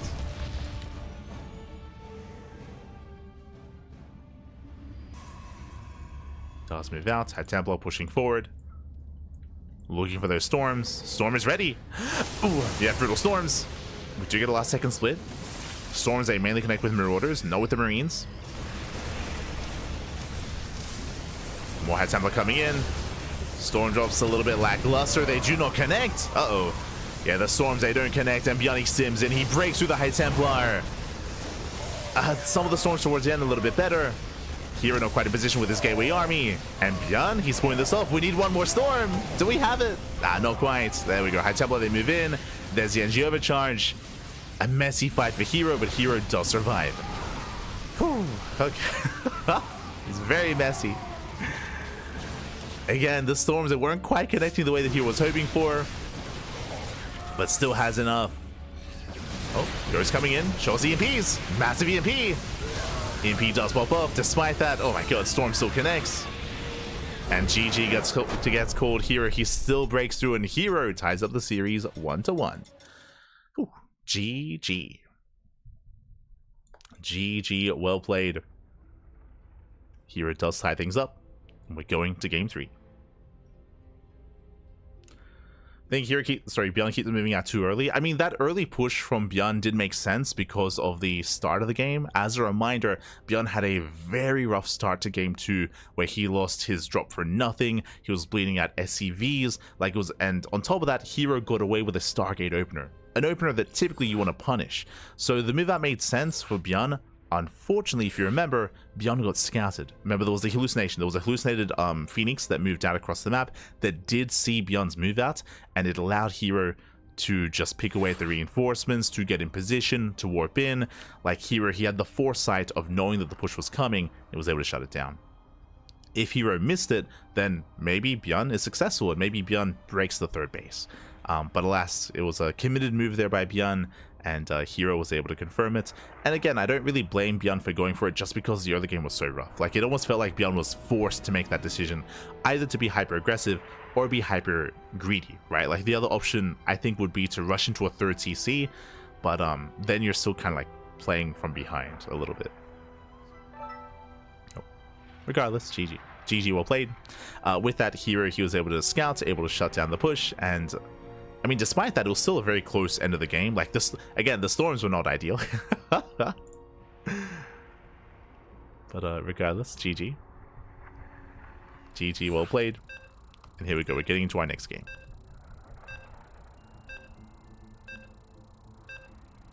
We're getting into game number 3. Hold on.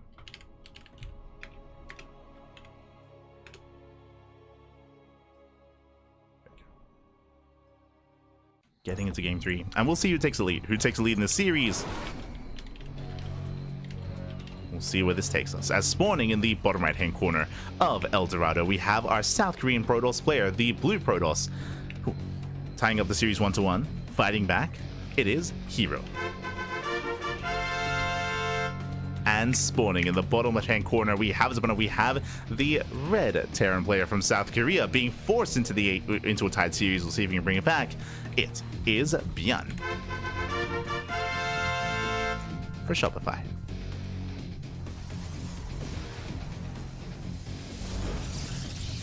Here we go.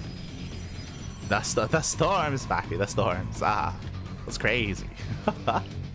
Which again they weren't actually amazing for herO. They were definitely a little bit lackluster, but yeah, it was enough. It was enough in the end. A lot of storms. As we have ByuN opening up double gas opener out of ByuN, once again going for a faster factory. And so far in this series, herO, he has opened up Stargate twice. He's gone for a Stargate opener twice now.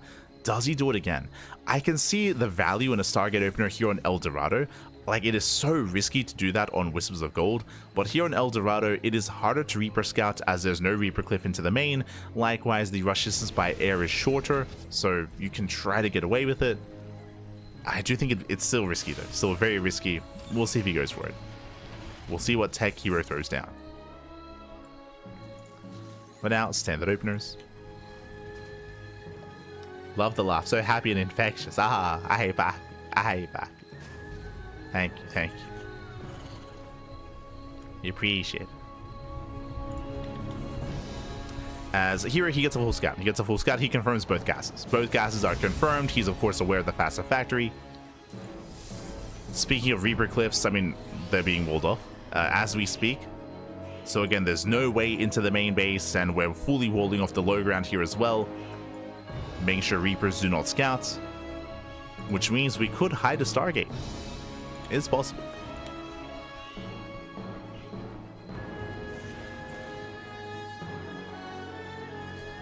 As ByuN is making his way across the map.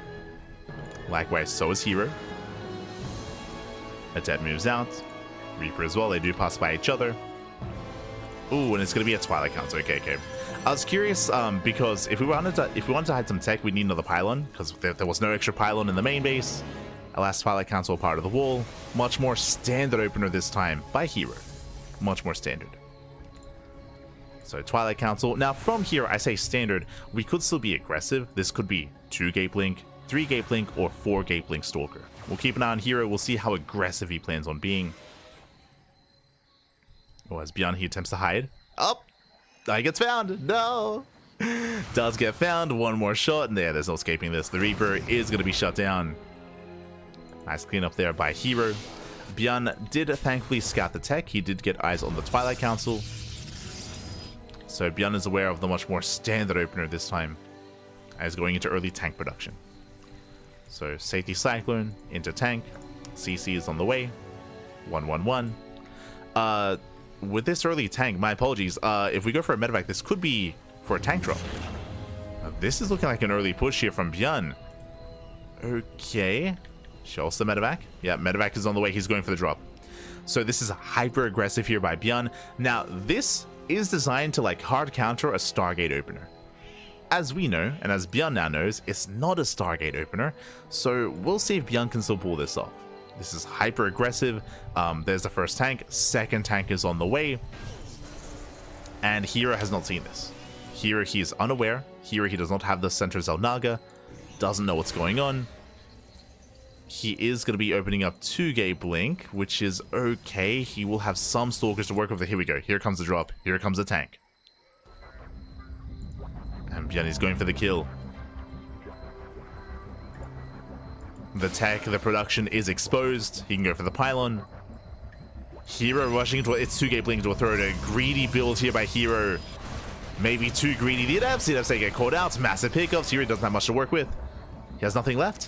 What does he have? He has 2 adepts and 4 stalkers. It's gonna be a tough hold for herO. herO pokes in. Blink is done. He needs to snipe that tank, but he can't get close. He cannot get close to the tank. Adepts are trying to catch reinforcements. Second tank is on the way. Pylon goes down. Deep house the Robo. No! The Robo, the Immortal. Yeah, no Immortal to defend. That would have been the linchpin there. That would have been the backbone of the army. Without an Immortal, the tanks, they will survive. They will thrive. There's the Mule to repair. And ByuN is going for the kill. He's going for the kill, going for the throat. A gateway is depowered. Another gateway is killed. Cybercore is going to go down. 0 production. 0 warp ins. Okay, gateway gets repowered. The Immortal's on the way. Immortal is on the way and does pop out. Now with this one Immortal here, he might be able to hold on. It's going to be close. He goes to the dive. He dives in, takes down one of the tanks, takes down the second. Whew. For a cost though, it's going to cost him everything. Every Stalker goes down. Ay, ay, ay. No shield battery. No shield battery. No support. Immortal's going to fall as well. Oh, no, sorry. There is a shield battery. Whew, thankfully. 1 shield battery to defend, and herO holds. Hi, here he barely holds on. That was a very, very clutch hold, and even then the damage was insane. Sniped a gateway, pylon, cybercore. How many stalkers? 6. 6 stalkers that go down, but herO lives. herO, he does live. He does survive. So important here that he was able to repower that Robo. If not, that would have been game. That would have been game then and there.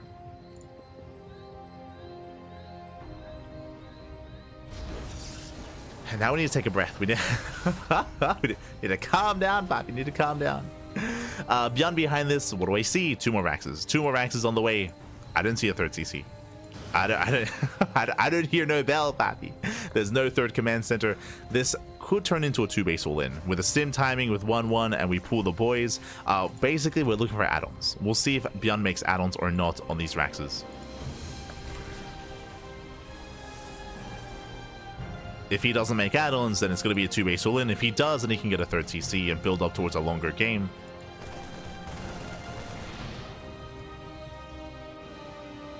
So now, what you see here, keeping it with the medevac.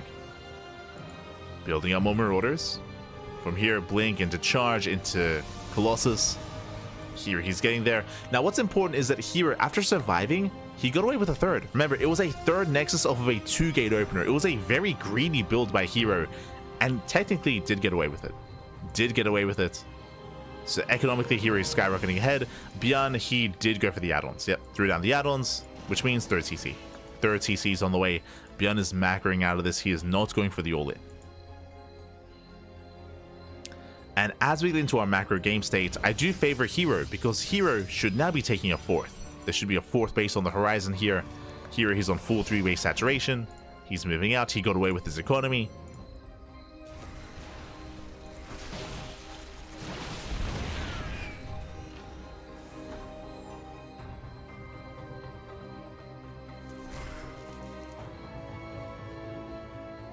And I would favor herO's position once he gets into his Colossus and once he gets into his fourth. But now, though, he's staying on 3 bases. ByuN is pushing.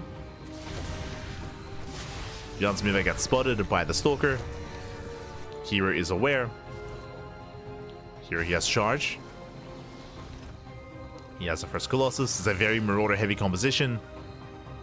So Colossus, they're going to tickle this army. Drop into the main. Not getting much done. Here he spots the push. He's got force fields. Here he wants to try to force an earlier siege. There's that siege. Charger's coming in. He wants the tanks, and he's going to get them. Yeah, Bo Tank's going to go down. Massive pickoffs. Takes down Bo Tanks, and here he holds. He does hold. He does catch ByuN unsieged. And here from here should be expanding. There it is. Fourth base is going for top right.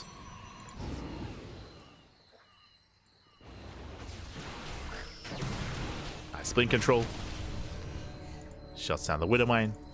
herO turns back around.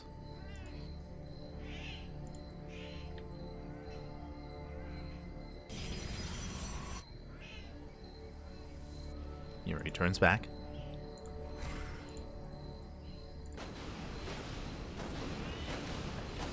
ByuN, he does spot the base. He wants it. Can he force a cancel?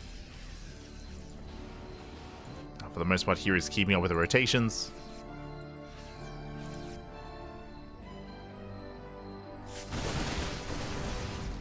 Alan does spot the army. Whew, okay, and once again, we can calm down. We can calm down. I will say that this fourth base is late. It is a bit of a later fourth base for herO, so he's not maintaining his greater economy as much as he would like. So ByuN, he's recovering, getting his third base fully operational, taking up into Ghosts, into Vikings, into a solid mid-game composition. Likewise, herO is doing something similar, just now getting into his fourth expansion, taking up towards Storm. I do think that herO, yeah, he's double expanding. Like, because his fourth base is so late, it does feel like he has to double expand to make up for that. So here, he does kind of recognize the game state, and more or less, we're kind of even. We're, like, equalizing here between our two players.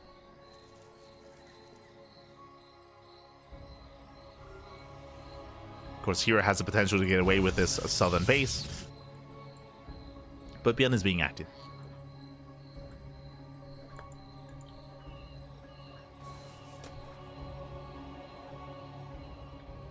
ByuN is being active, looking for a way out, waiting for his ghosts.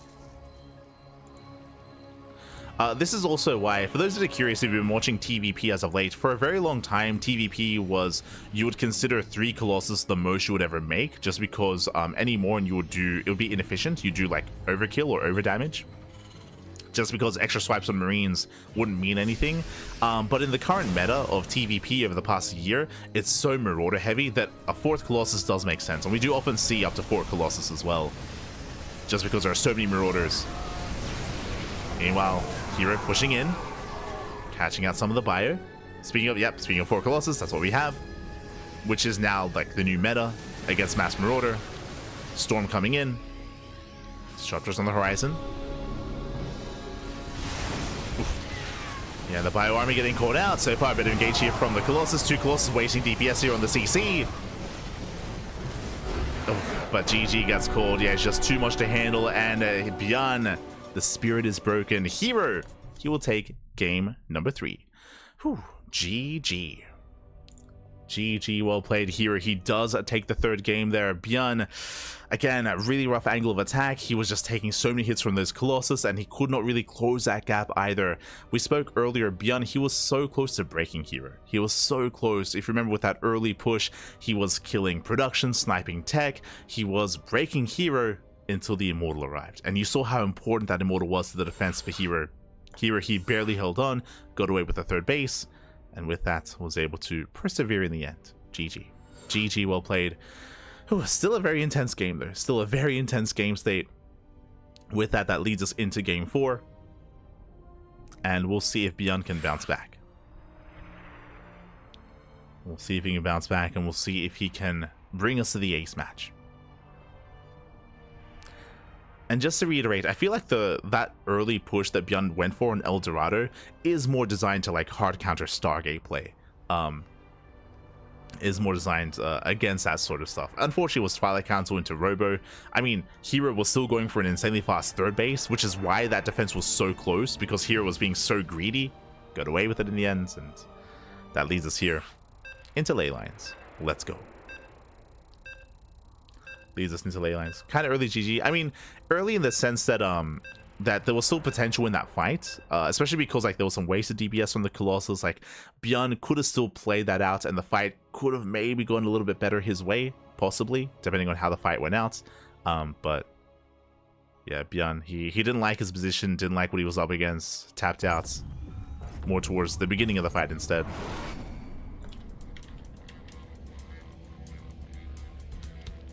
And with that, we're getting into our next game. We're getting into our next game, and spawning in the bottom left-hand corner of ley lines, we have our South Korean Protoss player, the Blue Protoss, leading the series 2-1. It is herO. Spawning in the top right-hand corner, we have the Red Terran player representing Shopify. It is ByuN. Ubu Thermal would have fought that out. He would have, like in the round of 16. Like, would have fought his heart out. I do agree, though, in the sense that I do think that ByuN could have still played out that fight. I'm not entirely certain if it would have gone his way, but I think he could have tried to fight that out regardless. I believe. With that, ByuN, back to how we started, going for the eBay block. Going for the eBay block here. Oh, he attempts to. This time, hero's in position. Yeah, this time here, he's in position. He will shut this down. With that, boys are being pulled. And if you were here for game 1, ByuN, he almost finished up that eBay here, and he did cause a big delay here for the economy of herO. This time, herO scouts, and here he will force an earlier cancel. So here, he's a lot more on top of this.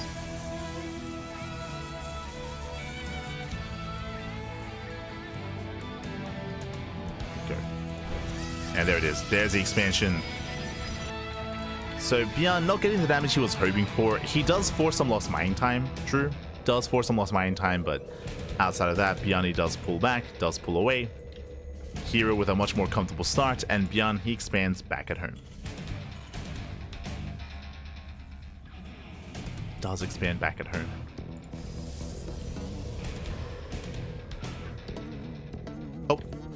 And we are still making use of this SCV.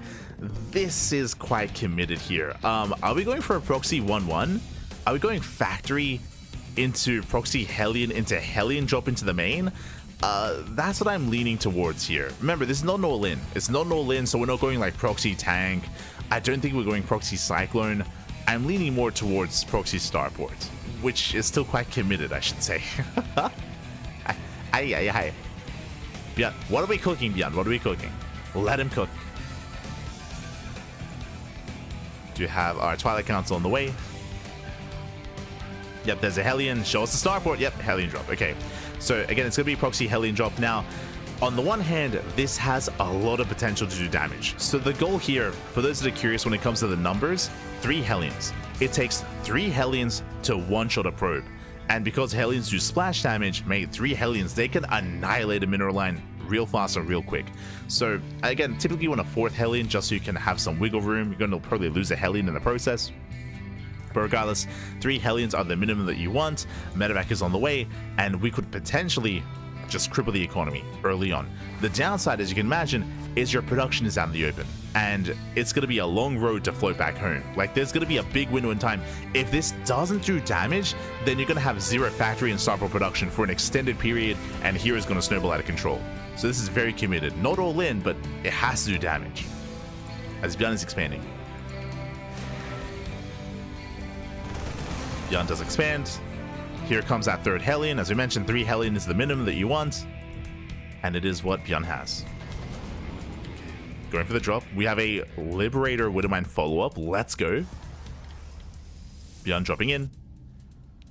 Here his Adepts are out on the map. He gets spotted. Here he pulls away. Probes are lining up. Ooh, they do line up. 3 probes go down. He gets 3 so far. He gets 5. Ooh, and he will lose one of those Hellions. Now he has to 2-shot. He does 2-shot workers. Some of them do line up. He gets 6 probes so far. Does pull away. Now what's important, he keeps the medevac alive. Does keep this alive. And because the medevac is alive, herO is stuck at home. Oh, he should be. Never mind herO, he doesn't care. He just sends it. He just sends it across the map. Bunker is on the way. Hellions, they come back in. They will get more damage. Only 1 Stalker to defend. Remember herO, he made this decision to not stay back at home to defend. So we get 9, we get 10, 11 probe kills. Here comes the Widowmine. Here comes the Liberator as well. But back at home, ByuN, he has nothing. He has Marine. He has Vanilla Marine and SEVs. The bunker is delayed.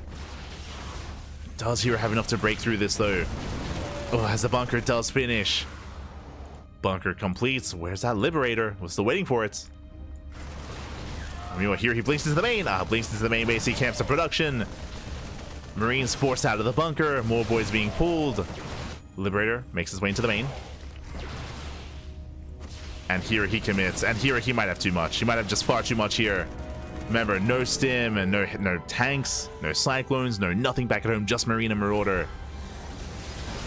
Yeah, warps into the main base, going for the kill. Last being forced out of the main. Gets 8 worker kills. We're getting chaotic. We're getting messy. Oh! As the mine shot goes off. Ooh, brutal connection, 12 throw kills. But here he's moving in. He's moving in.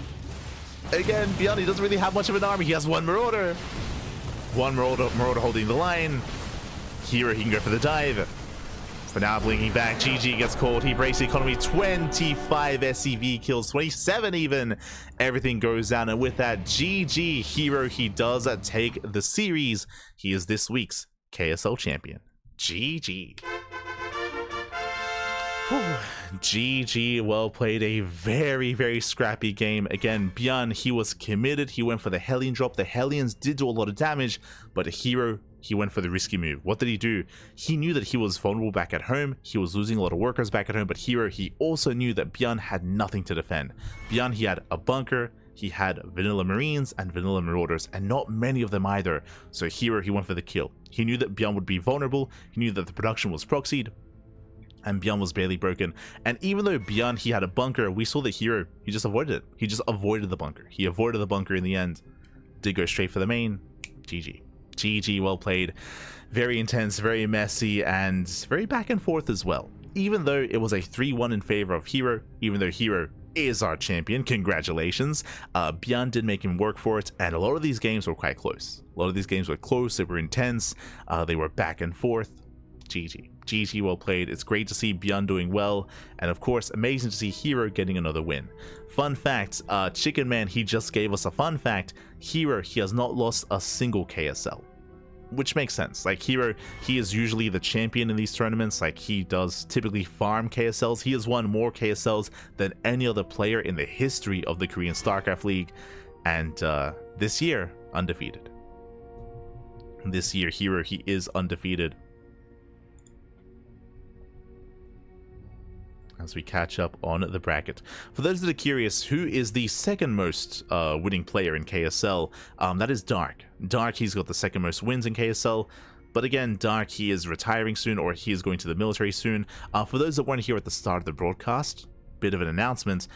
Dark did say that this would be potentially his final KSL before military, and unfortunately, Dark, he said that when he signed up, but Dark, he wasn't able to check in. Dark, he did let the organizers know that he wasn't able to play, and yeah, that might be his last KSL.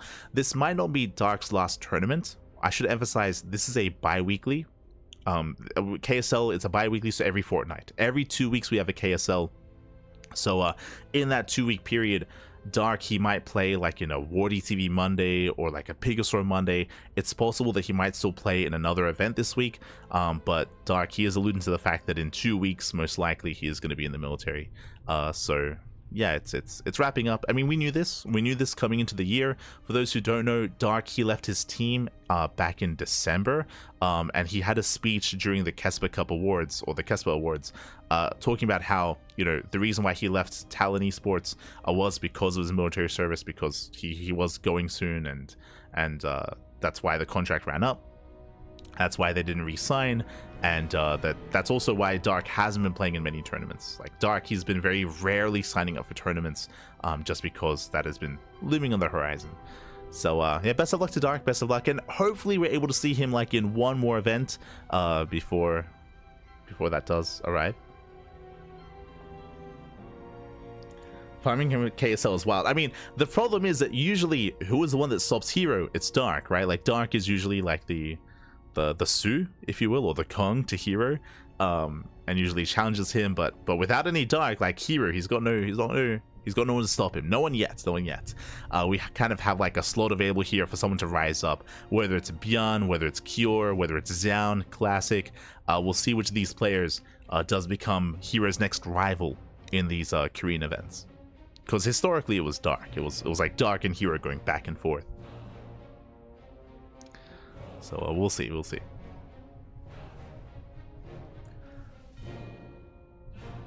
Nisol, yeah, it's bittersweet. It's bittersweet.